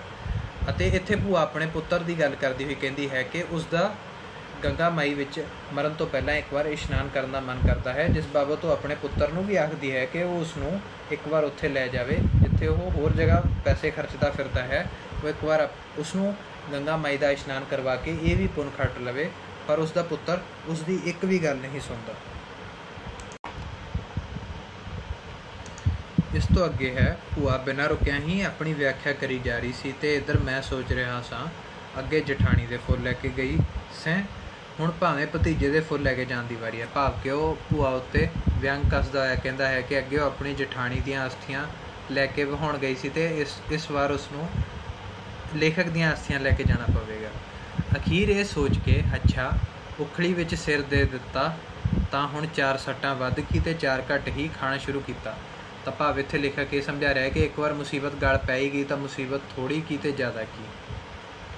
ਇਸ ਤੋਂ ਅੱਗੇ ਲਿਖਿਆ ਹੈ ਕਿ ਅਜੇ 2-4 ਬੁਰਕੀਆਂ ਹੀ ਲਾਈਆਂ ਸਨ ਕਿ ਭਰਜਾਈ ਨੇ ਪੰਗਰੇ ਹੋਏ ਘਿਓ ਦਾ ਭਰਿਆ ਹੋਇਆ ਕੌਲ ਲਿਆ ਕੇ ਸੇਵੀਆਂ ਉੱਤੇ ਉਡਾ ਦਿੱਤਾ। ਘਿਓ ਸੇਵੀਆਂ ਵਿੱਚੋਂ ਫਿਰਦਾ ਫਿਰਾਂਦਾ ਸਾਰੇ ਥਾਲ ਵਿੱਚ ਫੈਲ ਗਿਆ ਸੀ ਅਤੇ ਸੇਵੀਆਂ ਦਾ ਢੇਰ ਸਮੁੰਦਰ ਵਿੱਚ ਖੜ੍ਹੇ ਹੋਏ ਛੋਟੇ ਜਜ਼ੀਰੇ ਵਾਂਗ ਬਣ ਗਿਆ। ਮੈਂ ਬਥੇਰਾ ਨਾ ਕਰਦਾ ਰਿਹਾ ਪਰ ਮੇਰੀ ਕੌਣ ਸੁਣਦਾ। ਤਾਂ ਇਸ ਪ੍ਰਸੰਗ ਵਿੱਚ ਲੇਖਕ ਸਮਝਾ ਰਿਹਾ ਕਿ ਹਜੇ ਉਹ ਬਚੀ ਹੋਈ ਰੋਟੀ ਅਤੇ ਸੇਵੀਆਂ ਹੀ ਖਾ ਰਿਹਾ ਸੀ ਕਿ ਇੰਨੇ ਸਮੇਂ ਵਿੱਚ ਉਸਦੀ ਭਰਜਾਈ ਨੇ ਘਿਓ ਨਾਲ ਭਰਿਆ ਹੋਇਆ ਕਟੋਰਾ ਉਸਦੀਆਂ ਸੇਵੀਆਂ ਉੱਪਰ ਢੇਰੀ ਕਰ ਦਿੱਤਾ ਅਤੇ ਸੇਵੀਆਂ ਇੰਝ ਲੱਗ ਰਹੀਆਂ ਸਨ ਜਿਵੇਂ ਸਮੁੰਦਰ ਵਿੱਚ ਖੜ੍ਹੇ ਹੋਏ ਛੋਟੇ ਜਜ਼ੀਰੇ ਹੋਣ, ਭਾਵ ਕਿ ਛੋਟੇ ਦਰੱਖਤ ਹੋਣ ਸਮੁੰਦਰ ਵਿੱਚ। ਇਸ ਤੋਂ ਬਾਅਦ ਲਿਖਿਆ ਹੈ ਕਿ ਇਸ ਆਪ ਸਹੇੜੀ ਮੌਤ ਤੋਂ ਕੀਕਣ ਛੁਟਕਾਰਾ ਮਿਲੇ ਬਥੇਰਾ ਸੋਚਿਆ ਪਰ ਕੋਈ ਰਾਹ ਨਾ ਲੱਭਾ। ਪਰੌਂਠੇ ਤਾਂ ਖੈਰ 2 ਨਹੀਂ ਤਾਂ 1.5 ਕੁ ਮੈਂ ਖਾ ਕਿਸੇ ਤਰ੍ਹਾਂ ਤੁੰਨ ਕੇ ਲੰਘਾ ਲਏ, ਪਰ ਸੇਵੀਆਂ ਦਾ ਕੀ ਬਣੇ। ਸਲਾਹ ਹੋਈ ਕਿ ਭੂਆ ਨੂੰ ਦਿਸਦਾ ਤੇ ਨਹੀਂ ਹੈ, ਹੋਵੇ ਨਾ ਤਾਂ ਇੱਕ ਕੁ ਰੁੱਗ ਭਰ ਕੇ ਕਿਸੇ ਬੰਨੇ ਸੁੱਟ ਹੀ ਛੱਡਾਂ, ਕੁਛ ਤਾਂ ਭਾਰ ਹੌਲਾ ਹੋਵੇ। ਪਰ ਉਸਦੀਆਂ ਅੱਖਾਂ ਵਾਲੀ ਭਰਜਾਈ ਦਾ ਕੀ ਕਰਦਾ, ਜਿਹੜੀ ਘਿਓ ਦਾ ਕੌਲ ਖਾਲੀ ਕਰਨ ਤੋਂ ਬਾਅਦ ਟੋਕਰੇ ਵਰਗਾ ਮੂੰਹ ਲਟਕਾਈ ਮੇਰੇ ਲਾਗੇ ਪਲੱਥਾ ਮਾਰੀ ਬੈਠੀ ਸੀ। ਤਾਂ ਹੁਣ ਆਪਾਂ ਇਹਦੀ ਵਿਆਖਿਆ ਸਮਝਾਂਗੇ ਇਸ ਪੂਰੇ ਪ੍ਰਸੰਗ ਦੀ। ਤਾਂ ਸਭ ਤੋਂ ਪਹਿਲਾਂ ਲੇਖਕ ਆਪਣੇ ਉੱਪਰ ਇਸ ਆਪ ਬੁਲਾਈ ਮੁਸੀਬਤ ਦਾ ਵਰਣਨ ਕਰਦਾ ਹੋਇਆ ਕਹਿੰਦਾ ਹੈ ਕਿ ਇਸ ਆਪ ਸਹੇੜੀ ਮੌਤ ਤੋਂ ਕੀਕਣ ਛੁਟਕਾਰਾ ਮਿਲੇ। ਪਰ ਇਸ ਤੋਂ ਬਾਅਦ ਲੇਖਕ ਸਮਝਾਉਂਦਾ ਹੈ ਕਿ ਕਿਸੇ ਤਰ੍ਹਾਂ ਉਹ ਔਖੇ ਸੌਖੇ 2 ਦੀ ਬਜਾਏ 1.5 ਪਰੌਠੇ ਉਸਨੇ ਖਾ ਲਏ ਔਰ ਬਚੇ ਹੋਏ ਉਹ ਬੁਰਕੀ ਕਰਕੇ ਲੰਘਾ ਰਿਹਾ ਸੀ। ਪਰ ਉਹ ਸੋਚ ਰਿਹਾ ਹੈ ਕਿ ਬਚੀਆਂ ਹੋਈਆਂ ਸੇਵੀਆਂ ਉਹ ਕਿਸ ਤਰ੍ਹਾਂ ਖਾਵੇ। ਤਾਂ ਉਸਨੇ ਸਲਾਹ ਬਣਾਈ ਕਿ ਇਹ ਬਚੀਆਂ ਹੋਈਆਂ ਸੇਵੀਆਂ ਨੂੰ ਉਹ ਅੱਖ ਬਚਾ ਕੇ ਮੰਜੇ ਤੋਂ ਆਸੇ-ਪਾਸੇ ਸੁੱਟ ਦੇਗਾ, ਕਿਉਂਕਿ ਉਸਦੀ ਭੂਆ ਰਾਤ ਵਿੱਚ ਚੰਗੀ ਤਰ੍ਹਾਂ ਦੇਖ ਨਹੀਂ ਸਕਦੀ। ਪਰ ਫਿਰ ਉਸਨੂੰ ਯਾਦ ਆਉਂਦਾ ਹੈ ਕਿ ਭੂਆ ਤਾਂ ਨਹੀਂ ਦੇਖ ਸਕਦੀ ਪਰ ਉਸਦੀ ਨੂੰਹ ਜ਼ਰੂਰ ਦੇਖ ਸਕਦੀ ਹੈ, ਜੋ ਕਿ ਘਿਓ ਦਾ ਕਟੋਰਾ ਖਾਲੀ ਕਰਨ ਤੋਂ ਬਾਅਦ ਉਸਦੇ ਸਾਹਮਣੇ ਚੌਂਕੜੀ ਮਾਰ ਕੇ ਬੈਠੀ ਸੀ, ਜੋ ਕਿ ਲਿਖਿਆ ਹੈ ਪਲੱਥਾ ਮਾਰ ਕੇ ਬੈਠੀ, ਭਾਵ ਕਿ ਚੌਂਕੜੀ ਮਾਰ ਕੇ ਬੈਠੀ ਸੀ। ਔਰ ਇੱਥੇ ਔਖਾ ਸ਼ਬਦ ਆਉਂਦਾ ਬੰਨੇ, ਭਾਵ ਸਾਈਡ 'ਤੇ। ਇਸ ਤੋਂ ਬਾਅਦ ਲਿਖਿਆ ਹੈ ਕਿ ਚਿੜੀ ਚੋਗੇ ਵਾਂਗ ਮੈਂ ਇੱਕ ਸੇਵੀਂ ਮੂੰਹ ਵਿੱਚ ਪਾ ਕੇ ਚਿੱਥ ਕੇ ਲੰਘਾਉਣ ਦੀ ਕੋਸ਼ਿਸ਼ ਕਰ ਰਿਹਾ ਸਾਂ ਕਿ ਭਰਜਾਈ ਦੇ ਦਿਲ ਵਿੱਚ ਖਬਰੇ ਤਰਸ ਆ ਗਿਆ। ਉਹ ਉੱਠ ਕੇ ਅੰਦਰ ਚਲੀ ਗਈ। ਮੈਂ ਕਾਹਲੀ ਨਾਲ ਸੱਜੇ ਖੱਬੇ ਤੱਕਿਆ ਕਿ ਕਿਹੜੇ ਪਾਸੇ ਰੁੱਗ ਸੁੱਟਾਂ। ਪਿਛਲੀ ਕੰਧ ਦੇ ਨੁਕਰੇ ਉੱਤੇ ਇੱਕ ਤੰਦੂਰ ਲੱਗਾ ਹੋਇਆ ਸੀ। ਮੈਂ ਸੋਚਿਆ ਇਹੋ ਠੀਕ ਹੈ, ਰਾਤ ਨੂੰ ਕਿਸੇ ਮੌਕਾ ਮਿਲਿਆ ਤਾਂ ਸੁਬਾਹ ਉੱਪਰ ਉਤਾਂ ਕਰਕੇ ਢੱਕ ਛੱਡਾਂਗਾ ਬਸ। ਇਸ ਤੋਂ ਬਾਅਦ ਲੇਖਕ ਆਪਣਾ ਵਰਣਨ ਕਰਦਾ ਹੋਇਆ ਦੱਸਦਾ ਹੈ ਕਿ ਉਹ ਹੌਲੀ ਚਿੜੀਆਂ ਦੀ ਵਾਂਗ, ਜਿਸ ਤਰ੍ਹਾਂ ਚਿੜੀਆਂ ਦਾਣਾ ਚੁਗਦੀਆਂ ਹਨ, ਉਹ ਉਸ ਤਰ੍ਹਾਂ ਸੇਵੀਆਂ ਦਾ ਇੱਕ ਦਾਣਾ ਖਾ ਰਿਹਾ ਸੀ ਅਤੇ ਸੋਚ ਰਿਹਾ ਸੀ ਕਿ ਖਬਰੇ ਉਸਦੀ ਭਰਜਾਈ ਨੂੰ ਉਸ ਉੱਪਰ ਤਰਸ ਆ ਗਿਆ ਅਤੇ ਉਹ ਅੰਦਰ ਚਲੀ ਗਈ। ਇਸ ਮੌਕੇ ਦਾ ਫਾਇਦਾ ਉਠਾਉਂਦੇ ਹੋਏ ਲੇਖਕ ਨੇ ਆਪਣੇ ਆਸੇ-ਪਾਸੇ ਦੇਖਿਆ ਤਾਂ ਉਸਨੂੰ ਇੱਕ ਤੰਦੂਰ ਲੱਭਿਆ, ਜਿਸ ਦੇ ਹੇਠਾਂ ਉਸਨੇ ਦੇਖਿਆ ਕਿ ਉਹ ਸੇਵੀਆਂ ਸੁੱਟ ਕੇ ਉਸ ਉੱਪਰ ਰਾਤ ਦੇ ਸਮੇਂ ਦਾ ਮੌਕਾ ਉਠਾਉਂਦੇ ਹੋਏ ਸੁਆਹ ਪਾ ਸਕਦਾ ਹੈ। ਇਸ ਤੋਂ ਅੱਗੇ ਲਿਖਿਆ ਹੈ ਕਿ ਤੇ ਮੈਂ ਦਿਲ ਵਿੱਚ ਪੀੜਾ ਕਰਕੇ ਜਿੰਨੀਆਂ ਕੁ ਸੇਵੀਆਂ ਮੇਰੀ ਲੱਪ ਵਿੱਚ ਆ ਸਕਦੀਆਂ ਸਨ ਰੁੱਗ ਭਰ ਲਿਆ। ਹੱਥ ਪਿਛਾਂ ਲੈ ਜਾਣ ਲਈ ਥਾਲੀ ਤੋਂ ਚੁੱਕਿਆ ਹੀ ਸੀ ਕਿ ਫਿਰ ਉਹੀ ਭਾਬੀ ਸਿਰ 'ਤੇ ਆ ਧਮਕੀ ਅਤੇ ਬਿਨਾਂ ਪੁੱਛਿਆ ਇੱਕ ਹੋਰ ਪਰੌਂਠਾ ਥਾਲੀ ਵਿੱਚ ਦੇ ਮਾਰਿਆ। ਤਾਂ ਅੱਗੇ ਲੇਖਕ ਸਮਝਾਉਂਦਾ ਹੈ ਕਿ ਜਿਸ ਤਰ੍ਹਾਂ ਹੀ ਉਹ ਮੁੱਠੀ ਭਰ ਕੇ ਸੇਵੀਆਂ ਦੀ ਤੰਦੂਰ ਦੇ ਹੇਠਾਂ ਸੁੱਟਣ ਜਾ ਰਿਹਾ ਸੀ ਕਿ ਇੰਨੇ ਨੂੰ ਉਸਦੀ ਭਾਬੀ ਵਾਪਸ ਆ ਜਾਂਦੀ ਹੈ ਔਰ ਇੱਕ ਹੋਰ ਪਰੌਠਾ ਉਸਦੀ ਥਾਲੀ ਵਿੱਚ ਰੱਖ ਦਿੰਦੀ ਹੈ। ਇਸ ਤੋਂ ਬਾਅਦ ਲੇਖਕ ਦੱਸਦਾ ਹੈ ਕਿ ਸੇਵੀਆਂ ਮੁੜ ਥਾਲੀ ਦੇ ਹਵਾਲੇ ਕਰਕੇ ਮੈਂ ਹੱਥ ਪੈਰ ਛੱਡ ਬੈਠਾ ਅਤੇ ਆਖਿਆ ਹੁਣ ਖੈਰ ਨਹੀਂ। ਅੱਧਾ ਪਚੱਧਾ ਮੁਕਾ ਕੇ ਕਿਸੇ ਤਰ੍ਹਾਂ ਕਾਲ ਰੂਪੀ ਥਾਲ ਤੋਂ ਮੇਰੀ ਖਲਾਸੀ ਹੋਈ, ਪਰ ਹੁਣ ਇੱਥੋਂ ਉੱਠ ਕੇ ਮੰਜੇ ਤੱਕ ਜਾਣ ਦੀ ਹਿੰਮਤ ਬਾਕੀ ਨਹੀਂ ਸੀ। ਪੇਟ ਪਾਟਣ ਵਾਲਾ ਹੋ ਰਿਹਾ ਸੀ ਅਤੇ ਸਾਹ ਨਾਲ ਸਾਹ ਨਹੀਂ ਸੀ ਰਲਦਾ। ਤਾਂ ਇਸ ਤੋਂ ਅੱਗੇ ਲੇਖਕ ਦੱਸਦਾ ਹੈ ਕਿ ਜਿਵੇਂ ਹੀ ਉਸਦੀ ਭਾਬੀ ਉਸਦੇ ਥਾਲੀ ਵਿੱਚ ਪਰੌਠਾ ਰੱਖਦੀ ਹੈ ਤਾਂ ਉਸਦਾ ਸੇਵੀਆਂ ਸਿੱਟਣ ਦਾ ਮੌਕਾ ਵੀ ਗਵਾਇਆ ਜਾਂਦਾ ਹੈ ਅਤੇ ਉਹ ਕਿਸੇ ਤਰ੍ਹਾਂ ਬੜੀ ਮੁਸ਼ਕਿਲ ਨਾਲ ਹੀ ਆਪਣੀ ਰੋਟੀ ਨੂੰ ਖ਼ਤਮ ਕਰਦਾ ਹੈ ਅਤੇ ਉਸ ਦੇ ਬਾਅਦ ਉਹ ਉੱਠ ਕੇ ਸੌਣ ਵਾਸਤੇ ਮੰਜੇ ਵੱਲ ਨੂੰ ਚਾਲੇ ਪਾਉਂਦਾ ਹੈ। ਪਰ ਉਸਦੀ ਹਾਲਤ ਬਹੁਤ ਖਰਾਬ ਹੈ, ਉਸਦਾ ਪੇਟ ਪਾਟਣ ਵਾਲਾ ਹੋ ਚੁੱਕਿਆ ਸੀ। ਅਖੀਰ ਕਿਸੇ ਤਰ੍ਹਾਂ ਇਹ ਮੁਹਿੰਮ ਵੀ ਪੂਰੀ ਹੋਈ ਅਤੇ ਮੈਂ ਵਿਹੜੇ ਵਿੱਚ ਵਿਛੇ ਹੋਏ ਬਿਸਤਰੇ 'ਤੇ ਜਾ ਡੱਠਾ, ਭਾਵ ਕਿ ਬਿਸਤਰੇ 'ਤੇ ਜਾ ਕੇ ਲੇਟ ਗਿਆ। ਘੜੀ ਮੁੜੀ ਆਪਣੇ ਆਪ ਨੂੰ ਫਿੱਟ ਕਰਦਾ ਸਾਂ ਅਤੇ ਮੈਂ ਜੇ ਮਰਨਾ ਹੀ ਸੀ ਤਾਂ ਘਰ ਜਾ ਕੇ ਕਿਉਂ ਨਹੀਂ ਮਰਨ ਦਾ ਇੰਤਜ਼ਾਮ ਕੀਤਾ। ਇਸ ਪ੍ਰਸੰਗ ਵਿੱਚ ਲੇਖਕ ਦੱਸਦਾ ਹੈ ਕਿ ਉਹ ਬੜੀ ਮੁਸ਼ਕਿਲ ਨਾਲ ਜਾ ਕੇ ਬਿਸਤਰੇ ਉੱਪਰ ਲੇਟਦਾ ਹੈ ਅਤੇ ਆਪਣੇ ਆਪ ਨੂੰ ਕੋਸਦਾ ਹੋਇਆ ਆਖਦਾ ਹੈ ਕਿ ਅਗਰ ਉਸਨੇ ਮਰਨਾ ਹੀ ਸੀ ਤਾਂ ਉਹ ਆਪਣੇ ਘਰ ਜਾ ਕੇ ਕਿਉਂ ਨਹੀਂ ਮਰਿਆ। ਇਸ ਤੋਂ ਅੱਗੇ ਲੇਖਕ ਆਖਦਾ ਹੈ ਕਿ ਜਾਨ ਅੱਕੜ ਕਾਂਦ ਆ ਗਈ, ਭਾਵ ਕਿ ਉਸਦੀ ਜ਼ਿੰਦਗੀ ਦਾ ਬਹੁਤ ਬੁਰਾ ਹਸ਼ਰ ਹੋ ਰਿਹਾ ਸੀ ਉਸ ਸਮੇਂ। ਸੱਜਿਓਂ ਖੱਬੇ ਖੱਬਿਓਂ ਸੱਜੇ ਉਸਲ ਵੱਟੇ ਲੈਂਦਾ ਸਾਂ, ਭਾਵ ਕਿ ਉਹ ਕਦੇ ਬਿਸਤਰੇ ਦੇ ਭਾਵ ਕਿ ਉਸਨੂੰ ਚੈਨ ਨਹੀਂ ਮਿਲ ਰਿਹਾ ਸੀ। ਕਦੇ ਉਹ ਖੱਬਾ ਪਾਸਾ ਲੈਂਦਾ ਸੀ ਔਰ ਕਦੇ ਸੱਜਾ ਪਾਸਾ ਲੈਂਦਾ ਸੀ, ਪਰ ਕਿਸੇ ਪਾਸੇ ਵੀ ਚੈਨ ਨਹੀਂ ਸੀ ਆਉਂਦਾ। ਅਫਰੇਵਾਂ ਵੱਧਦਾ ਜਾ ਰਿਹਾ ਸੀ ਅਤੇ ਉੱਪਰ ਆਖਰਾਂ ਦਾ ਵੱਟ ਭਾਵ ਬਹੁਤ ਜ਼ਿਆਦਾ ਗਰਮੀ ਸੀ ਔਰ ਅਫਰੇਵਾਂ ਮੀਨਸ ਅਨਈਜ਼ੀਨੈਸ। ਮੁੜਕਾ ਵਗ ਵਿਛਾਈ ਭਿਉਂ ਰਿਹਾ ਸੀ, ਵਿਛਾਈ ਭਾਵ ਬਿਸਤਰਾ। ਪੱਖੀ ਮੇਰੇ ਕੋਲ ਪਈ ਸੀ ਪਰ ਫੜ ਕੇ ਝੱਲਣ ਦੀ ਹਿੰਮਤ ਨਹੀਂ ਸੀ। ਤਾਂ ਇੱਥੇ ਲੇਖਕ ਸਮਝਾਉਂਦਾ ਹੈ ਕਿ ਉਸਦੀ ਇੰਨਾ ਸਾਰਾ ਭੋਜਨ ਕਰਨ ਦੇ ਬਾਅਦ ਬਿਸਤਰੇ 'ਤੇ ਲੇਟਣ ਦੇ ਬਾਵਜੂਦ ਵੀ ਉਸਨੂੰ ਚੈਨ ਨਹੀਂ ਮਿਲ ਰਿਹਾ ਸੀ। ਉਹ ਵਾਰ-ਵਾਰ ਪਾਸੇ ਬਦਲ ਰਿਹਾ ਸੀ ਅਤੇ ਅਫਰੇਵੇਂ ਨਾਲ ਉਸਦਾ ਬੁਰਾ ਹਾਲ ਹੋ ਗਿਆ ਸੀ ਔਰ ਉੱਪਰ ਤੋਂ ਬਹੁਤ ਜ਼ਿਆਦਾ ਗਰਮੀ ਪੈ ਰਹੀ ਸੀ ਔਰ ਉਸਨੂੰ ਪਸੀਨਾ ਆ ਕੇ ਉਸਦਾ ਸਾਰਾ ਬਿਸਤਰਾ ਪਸੀਨੇ ਨਾਲ ਭਿੱਜ ਚੁੱਕਿਆ ਸੀ। ਉਸਦੇ ਕੋਲ ਪੱਖੀ ਜ਼ਰੂਰ ਪਈ ਸੀ। ਪੱਖੀ ਬੇਸਿਕਲੀ ਛੋਟਾ ਜਿਹਾ ਇੱਕ ਛੋਟੀ ਜਿਹੀ ਝਾਲਰ ਹੁੰਦੀ ਹੈ ਜਿਸ ਨੂੰ ਆਪਾਂ ਹੱਥ ਨਾਲ ਪਕੜ ਕੇ ਝੱਲਦੇ ਹਾਂ ਤਾਂ ਜੋ ਆਪਾਂ ਨੂੰ ਗਰਮੀ ਨਾ ਲੱਗੇ। ਇਸ ਤੋਂ ਬਾਅਦ ਲਿਖਿਆ ਹੈ ਕਿ ਅੱਧਾ ਪੌਣਾ ਘੰਟਾ ਮੱਛੀ ਵਾਂਗ ਤੜਫਦਿਆਂ ਹੋਰ ਬਰਦਾਸ਼ਤ ਨਾ ਰਹੀ, ਉੱਠ ਕੇ ਬੈਠ ਗਿਆ ਅਤੇ ਸੋਚਣ ਲੱਗਾ ਜੇ ਕੋਈ ਮੁੰਡਾ ਕੁੜੀ ਜਾਗਦਾ ਹੋਵੇ ਤਾਂ ਉਸ ਨੂੰ ਆ ਕੇ ਥੋੜ੍ਹੀ ਜਿਹੀ ਜਵੈਣ ਹੀ ਮੰਗ ਕੇ ਵੇਖਾਂ ਤਾਂ ਹੀ ਖਬਰ ਕਿ ਫੇਰ ਲੰਮਾ ਘੁੰਡ ਕੱਢੀ ਭਰਜਾਈ ਆ ਮੌਜੂਦ ਹੋਈ। ਮੇਰੀ ਮੌਤ ਵਿੱਚ ਜਿਹੜੀ ਰੱਤੀ ਮਸਾ ਕਸਰ ਬਾਕੀ ਸੀ ਸ਼ਾਇਦ ਉਹ ਉਸਨੂੰ ਪੂਰਾ ਕਰਨ ਆਈ ਸੀ। ਉਸਦੇ ਹੱਥ ਵਿੱਚ ਕੁੰਡਿਆਂ ਤੀਕ ਭਰਿਆ ਹੋਇਆ ਦੁੱਧ ਦਾ ਛੰਨਾ ਸੀ। ਤਾਂ ਇਸ ਪ੍ਰਸੰਗ ਵਿੱਚ ਲੇਖਕ ਸਮਝਾ ਰਿਹਾ ਕਿ ਉਹ ਬੜੀ ਹੀ ਮੁਸ਼ਕਿਲ ਨਾਲ ਬਿਸਤਰੇ 'ਤੇ ਲੇਟਿਆ ਹੋਇਆ ਸੀ। ਉਸਨੂੰ ਚੈਨ ਨਹੀਂ ਮਿਲ ਰਿਹਾ ਸੀ ਅਤੇ ਉਸ ਦੇ ਬਾਅਦ ਉਹ ਅਖੀਰ ਵਿੱਚ ਉੱਠ ਕੇ ਬੈਠ ਜਾਂਦਾ ਹੈ ਅਤੇ ਇਹ ਸੋਚ ਰਿਹਾ ਹੈ ਕਿ ਅਗਰ ਉਸਦੀ ਭੂਆ ਦਾ ਕੋਈ ਪੋਤਾ ਜਾਂ ਪੋਤਰੀ ਜਾਗਦੀ ਹੈ ਤਾਂ ਉਹ ਉਸਨੂੰ ਬੁਲਾ ਕੇ ਅਜਵੈਨ ਦੀ ਇੱਕ ਗੋਲੀ ਮੰਗਾ ਸਕੇ ਤਾਂ ਜੋ ਉਸਨੂੰ ਚੈਨ ਮਿਲ ਸਕੇ। ਪਰ ਉਹ ਬੈਠਾ ਹੀ ਸੀ ਕਿ ਹਜੇ ਉਸਦੀ ਭਾਬੀ ਵਾਪਸ ਆ ਗਈ ਹੈ ਔਰ ਉਸਦੇ ਹੱਥ ਵਿੱਚ ਦੁੱਧ ਨਾਲ ਮੂੰਹ ਤੱਕ ਭਰਿਆ ਹੋਇਆ ਇੱਕ ਕਟੋਰਾ ਸੀ।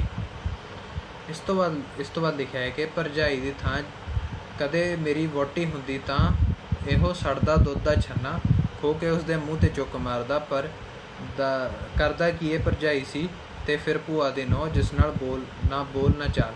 ਤਾਂ ਇੱਥੇ ਲੇਖਕ ਵਿਅੰਗ ਕਰਦਾ ਹੋਇਆ ਆਖਦਾ ਹੈ ਕਿ ਉਸਦੀ ਭਰਜਾਈ ਦੀ ਜਗ੍ਹਾ ਜੇਕਰ ਉਸਦੀ ਘਰਵਾਲੀ ਇਹ ਛੰਨਾ ਲੈ ਕੇ ਆ ਰਹੀ ਹੁੰਦੀ ਤਾਂ ਉਹ ਇਹ ਛੰਨਾ ਖੋ ਕੇ ਉਸਦੇ ਮੂੰਹ 'ਤੇ ਦੁੱਧ ਪਾ ਦਿੰਦਾ, ਪਰ ਅੱਗੇ ਉਹ ਸੰਕੋਚ ਕਰਦਾ ਹੈ, ਕਹਿੰਦਾ ਹੈ ਕਿ ਉਹ ਇਸ ਤਰ੍ਹਾਂ ਆਪਣੀ ਭਰਜਾਈ ਨਾਲ ਨਹੀਂ ਕਰ ਸਕਦਾ ਸੀ। ਇੱਕ ਵੇਰੀ ਇਨਕਾਰ, ਦੂਜੀ ਵੇਰੀ, ਤੀਜੀ ਵੇਰੀ ਭਰਜਾਈ ਨੇ ਬੋਲਣਾ ਥੋੜ੍ਹਾ ਸੀ, ਹੱਥ ਵਿੱਚ ਕਟੋਰਾ ਲਈ ਜਿਉਂ ਦੀ ਤਿਉਂ ਖੜੀ ਰਹੀ। ਬੜੀ ਮੁਸੀਬਤ ਬਣੀ। ਜਦੋਂ ਕੋਈ ਪੇਸ਼ ਨਾ ਗਈ ਤਾਂ ਮੈਨੂੰ ਇੱਕ ਵਿਉਂਤ ਸੁੱਝੀ। ਵਿਉਂਤ ਦਾ ਭਾਵ ਹੁੰਦਾ ਹੈ ਆਈਡੀਆ, ਕਿ ਮੈਂ ਕਟੋਰਾ ਲੈ ਕੇ ਪੈਂਦ ਵਾਲੇ ਖੇਸ ਚੁੱਕ ਕੇ ਉੱਥੇ ਟਿਕਾਇਆ ਹੋਇਆ ਅਤੇ ਕਿਹਾ ਮੈਨੂੰ ਠੰਡਾ ਪੀਣ ਦੀ ਆਦਤ ਹੈ। ਤਾਂ ਇਸ ਅਗਲੇ ਪ੍ਰਸੰਗ ਵਿੱਚ ਲੇਖਕ ਸਮਝਾ ਰਿਹਾ ਹੈ ਕਿ ਉਹ ਪਹਿਲਾਂ ਬੜਾ ਮਨਾ ਕਰਦਾ ਹੈ, ਆਪਣੀ ਭਰਜਾਈ ਨੂੰ ਬਹੁਤ ਮਨਾ ਕਰਦਾ ਹੈ ਕਿ ਉਸ ਦਾ ਦੁੱਧ ਪੀਣ ਦਾ ਬਿਲਕੁਲ ਮਨ ਨਹੀਂ। ਉਹ ਇੱਕ ਵਾਰ ਗੁਜ਼ਾਰਿਸ਼ ਕਰਦਾ ਹੈ, 2 ਵਾਰੀ ਗੁਜ਼ਾਰਿਸ਼ ਕਰਦਾ ਹੈ, ਪਰ ਤੀਸਰੀ ਵਾਰ ਗੁਜ਼ਾਰਿਸ਼ ਕਰਨ ਦੇ ਬਾਅਦ ਉਸਦੀ ਭਰਜਾਈ ਚੁੱਪਚਾਪ ਖੜ੍ਹ ਜਾਂਦੀ ਹੈ ਤਾਂ ਮਜਬੂਰਨ ਲੇਖਕ ਨੂੰ ਦੁੱਧ ਦਾ ਛੰਨਾ ਉਸਦੇ ਹੱਥੋਂ ਲੈਣਾ ਹੀ ਪੈਂਦਾ ਹੈ। ਪਰ ਉਸਨੇ ਇੱਕ ਤਰਕੀਬ ਘੜੀ ਕੇ ਉਹ ਦੁੱਧ ਪੀਣ ਦੀ ਬਜਾਏ ਆਪਣੇ ਪੈਂਦ ਵਾਲੇ ਪਾਸੇ ਰੱਖ ਦੇਵੇ, ਭਾਵ ਕਿ ਸਰਾਣੇ ਵਾਲੇ ਪਾਸੇ ਬਿਸਤਰਾ ਚੁੱਕ ਕੇ ਮੰਜੇ ਦੇ ਉੱਪਰ ਰੱਖ ਦੇਵੇ ਅਤੇ ਅੱਗੋਂ ਜਵਾਬ ਦਿੰਦਾ ਹੈ ਕਿ ਉਹ ਦੁੱਧ ਨੂੰ ਠੰਡਾ ਹੋਣ ਦੇ ਬਾਅਦ ਪੀਏਗਾ।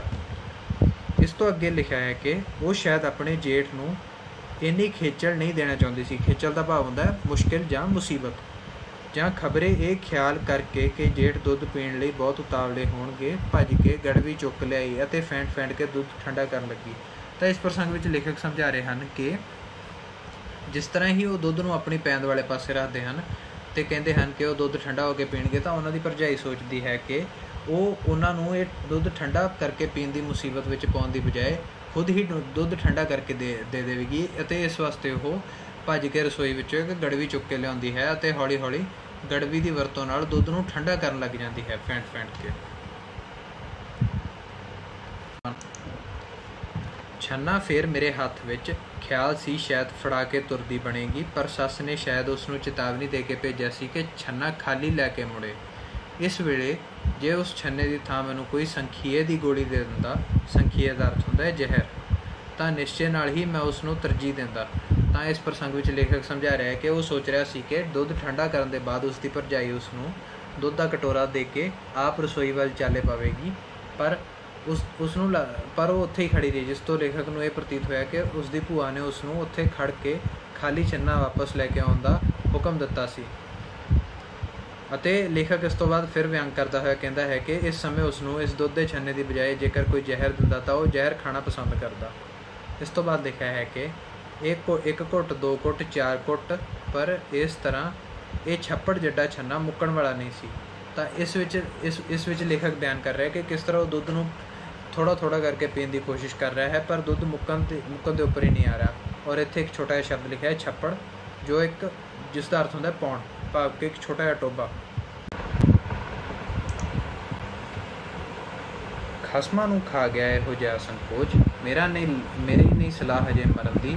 दिल विच ये सोच के मैं बस कहंदियां होया छन्ना उस वल वधाया, पर वो फड़ाउण दी बजाय एक दो कदम पिछां हट गई, मानो उसनूं छू लैण नाल पिट जावेगी। तो इत्थे लेखक संबोधन करता हुआ कहता है, मुहावरे नूं संबोधन करता हुआ कहता है कि हले उसका मरन का कोई भी इरादा नहीं है, और वो थोड़ा जिहा दुध पीण के बाद बचा हुआ कटोरा अपनी भरजाई दे वल करता है, पर उसकी भरजाई कटोरा फड़न की बजाय दो कदम पिछे हट जाती है, जिस उत्ते लेखक नूं गुस्सा आउंदा है। और इस तो अगे लेखक कहता है कि ढीठ फुणे दे ताण मैं हत्थ पिछां खिंचा। इत्थे एक शब्द होंदा है ढीठ फुणे, जिसका मतलब होंदा है स्टबरनेस। गुस्से ते तकलीफ नाल मैं पागल हो रहा सां। अच्छा जरा ठहर के पीवांगा, कह के मैं छन्ने नूं जाण बुझ के मंजे दी पैंद वल मंजी दी हीं ते रख दिता। हीं इतनी चौड़ी नहीं सी कि इस प्रांत जिड्डे छन्ने नूं झल सकदी। ठन करदा छन्ना भुंजे जा पिया, दुध डुल गया। तो इन्हां पंक्तियां विच लेखक कहता है कि जब उसके छन्ना फड़ाउण दे उत्ते उसकी भरजाई छन्ना नहीं फड़दी तो उसनूं बड़ा गुस्सा आउंदा है, और वो थोड़ा दुध पीण दे बाद कहता है कि बस हुण मैं बाकी का बचा हुआ दुध थोड़े समय बाहर पीवांगा। पर वो ये ब्योंत बनाउंदा है कि वो जाण बुझ के छन्ने नूं पैंद वाले पासे रखण की बजाय मंजे की हीं भाव के मंजे की बाही ते रख दिता है, और बाही इन्नी चौड़ी नहीं हुंदी, और दुध का छन्ना उस तो तिलक के थले डिग पैंदा है और सारा दुध डुल जाता है। जिस उत्ते लेखक कहता है कि वो कह के मैं छन्ना भुंजों चुक्या ते भरजाई ने झट मेरे हत्थों फड़ लिया। की होया कुड़े, कहती हुई भूआ अपनी डंगोरी खड़काउंदी मेरे पास आ पुजी। तो अगे लेखक कहता है कि जब दुध डुलिया तो दुध डुलन के सीन का वर्णन करते हुए कह रहा है कि जब उस हथों दुध डुलिया तो उसकी भरजाई ने भज के छन्ना उसके हथों फड़ लिया, जिसकी आवाज़ सुनद्या ही लेखक की भूआ अंदर आ गई और पुछदी है कि ये की हो रहा है। कुछ नहीं, दुध डुल गया है, नो शर्मिंदी भरी नीवी आवाज़ विच कहा। तो अगों भूआ जवाब दिंदी है, तो फिर की होया, दुध का काल है, भाव के क्या दुध की अपने घर कोई कमी है, जा होर लिया जाके। कहती हुई भूआ मेरे कोल आ बैठी अते अगों बोलती है, मैं आख्या 2 घड़ियां बह के दुख सुख दियां गल्लां करांगी, फिर सोचा थक्या होवेगा कानूं औख्या करा, सो आराम कर लवे 2 घड़ियां। तो इस पूरे प्रसंग में लेखक समझा रहा है कि जिस तरह ही दुध डुलदा है तो उसकी भरजाई नीचों छन्ना चुकती है, तो इस सारे प्रसंग की आवाज़ बाहर बैठी भूआ नूं मिल जाती है, जो इस सब की आवाज़ सुनद्या अंदर आ जाती है तो पुछदी है कि की होया है, जिस दे जवाब विच उसकी नूंह कहती है कि दुध डुल गया है, अते जिसनूं सुनद्या ही भूआ कहती है कि फिर की हो गया, दुध की किहड़ा अपने घर कमी है, जा जाके रसोई विचों होर दुध लिया। ਅਤੇ ਇਹਨਾਂ ਕਹਿੰਦਿਆਂ ਹੋਇਆ ਉਹ ਆਪਣੀ ਨੂੰਹ ਨੂੰ ਰਸੋਈ ਵੱਲ ਭੇਜਦੀ ਹੈ ਅਤੇ ਆ ਕੇ ਲੇਖਕ ਕੋਲ ਬੈਠ ਜਾਂਦੀ ਹੈ ਅਤੇ ਉਸ ਨੂੰ ਕਹਿੰਦੀ ਹੈ ਕਿ ਪਹਿਲਾਂ ਮੇਰਾ ਮਨ ਤੇਰੇ ਨਾਲ ਗੱਲਾਂ ਕਰਨ ਦਾ ਸੀ, ਪਰ ਫਿਰ ਮੈਂ ਸੋਚਿਆ ਕਿ ਤੂੰ ਲੰਬਾ ਰਸਤਾ ਤੈਅ ਕਰਕੇ ਆਇਆ ਹੈ ਅਤੇ ਆਰਾਮ ਕਰ ਲੈ। ਇਸ ਤੋਂ ਅੱਗੇ ਲੇਖਕ ਲਿਖਦਾ ਹੈ ਕਿ ਮੈਂ ਦਿਲ ਵਿੱਚ ਆਖਿਆ, ਭੂਆ ਹੁਣ ਤੂੰ ਹਰਿਦੁਆਰ ਦਾ ਇਸ਼ਨਾਨ ਜ਼ਰੂਰ ਕਰੇਂਗੀ। ਇਸੇ ਵੇਲੇ ਨੂੰਹ ਨੇ ਆ ਕੇ ਸੱਸ ਦੇ ਕੰਨ ਵਿੱਚ ਕੁਛ ਕਿਹਾ ਅਤੇ ਭੂਆ ਨੇ ਗੁੱਸੇ ਨਾਲ ਉੱਤਰ ਦਿੱਤਾ, ਕੀ ਆਖਿਆ ਹੈ, ਜਾਗ ਲਾ ਛੱਡੀ ਹੈ ਸਾਰੇ ਨੂੰ ਹੀ। ਹਾਏ ਹਾਏ ਰੱਬਾ, ਮੈਂ ਕਿਹੜੀ ਸੜ ਗਈ ਆ ਇਸ ਹੱਥੋਂ, ਸਾਰੇ ਦੁੱਧ ਨੂੰ ਕਾਹਨੂੰ ਜਾਗ ਫੂਕਣੀ ਸੀ। ਮੁੰਡਾ ਵਿਚਾਰਾ ਹੁਣ ਮੇਰਾ ਝਾਟਾ ਪੀਵੇਗਾ। ਸਵੇਰ ਦਾ ਭੁੱਖਾ ਭਾਣਾ, ਸੰਧਿਆ ਵੇਲੇ ਦੇ 2 ਫੁਲਕੇ ਖਾਧੇ ਸੂ, ਉੱਤੋਂ ਸੇਤਾ ਪਿਆ ਹੈ। ਇਹਨੇ ਵਿਚਾਰੇ ਨੇ ਕੋਈ ਰੋਜ਼ ਆਉਣਾ ਸੀ ਸਾਡੇ ਘਰ, ਜਾ ਕੇ ਰਾਮੇ ਕਿਆਂ ਦੇ ਘਰ ਤੋਂ ਦੁੱਧ ਦਾ ਛੰਨਾ ਲੈ ਕੇ ਆ। ਤਾਂ ਇਸ ਪੂਰੇ ਪ੍ਰਸੰਗ ਵਿੱਚ ਲੇਖਕ ਸਮਝਾ ਰਿਹਾ ਹੈ ਕਿ ਉਸਦੀ ਭੂਆ ਉਸ ਨਾਲ ਗੱਲਾਂ ਕਰ ਰਹੀ ਹੈ ਅਤੇ ਇਹਨਾਂ ਨੂੰ ਉਸਦੀ ਭਾਬੀ ਵਾਪਸ ਆ ਕੇ ਉਸਦੀ ਭੂਆ ਦੇ ਕੰਨ ਵਿੱਚ ਆਖਦੀ ਹੈ ਕਿ ਬਚੇ ਹੋਏ ਦੁੱਧ ਦਾ ਉਸਨੇ ਜਾਗ ਲਵਾ ਲਿਆ ਹੈ, ਕਿ ਭਾਵ ਬਚੇ ਹੋਏ ਦੁੱਧ ਨੂੰ ਉਸਨੇ ਦਹੀਂ ਜਮਾਉਣ ਵਾਸਤੇ ਵਰਤ ਲਿਆ ਹੈ। ਅਤੇ ਜਿਸ ਦੇ ਜਵਾਬ ਵਿੱਚ ਭੂਆ ਉਸਦੀ ਨੂੰਹ ਨੂੰ ਡਾਂਟਦੀ ਹੋਈ ਕਹਿੰਦੀ ਹੈ ਕਿ ਸਾਰੇ ਦੁੱਧ ਨੂੰ ਜਾਗ ਕਿਉਂ ਲਵਾਇਆ, ਭਾਵ ਕਿ ਸਾਰੇ ਦੁੱਧ ਦਾ ਦਹੀਂ ਕਿਉਂ ਜਮਾਇਆ। ਅਤੇ ਉਹ ਫਿਰ ਤੋਂ ਕਟਾਕਸ਼ ਕਰਦੀ ਹੋਈ ਕਹਿੰਦੀ ਹੈ ਕਿ ਮੇਰੇ ਭਾਂਜੇ ਨੇ ਕਿਹੜਾ ਰੋਜ਼ ਸਾਡੇ ਘਰ ਆਉਣਾ ਹੈ, ਜਾ ਕੇ ਰਾਮੂ ਕੇ ਘਰ, ਭਾਵ ਕੇ ਆਪਣੇ ਗੁਆਂਢੀਆਂ ਦੇ ਘਰੋਂ ਦੁੱਧ ਲੈ ਆਵੇ।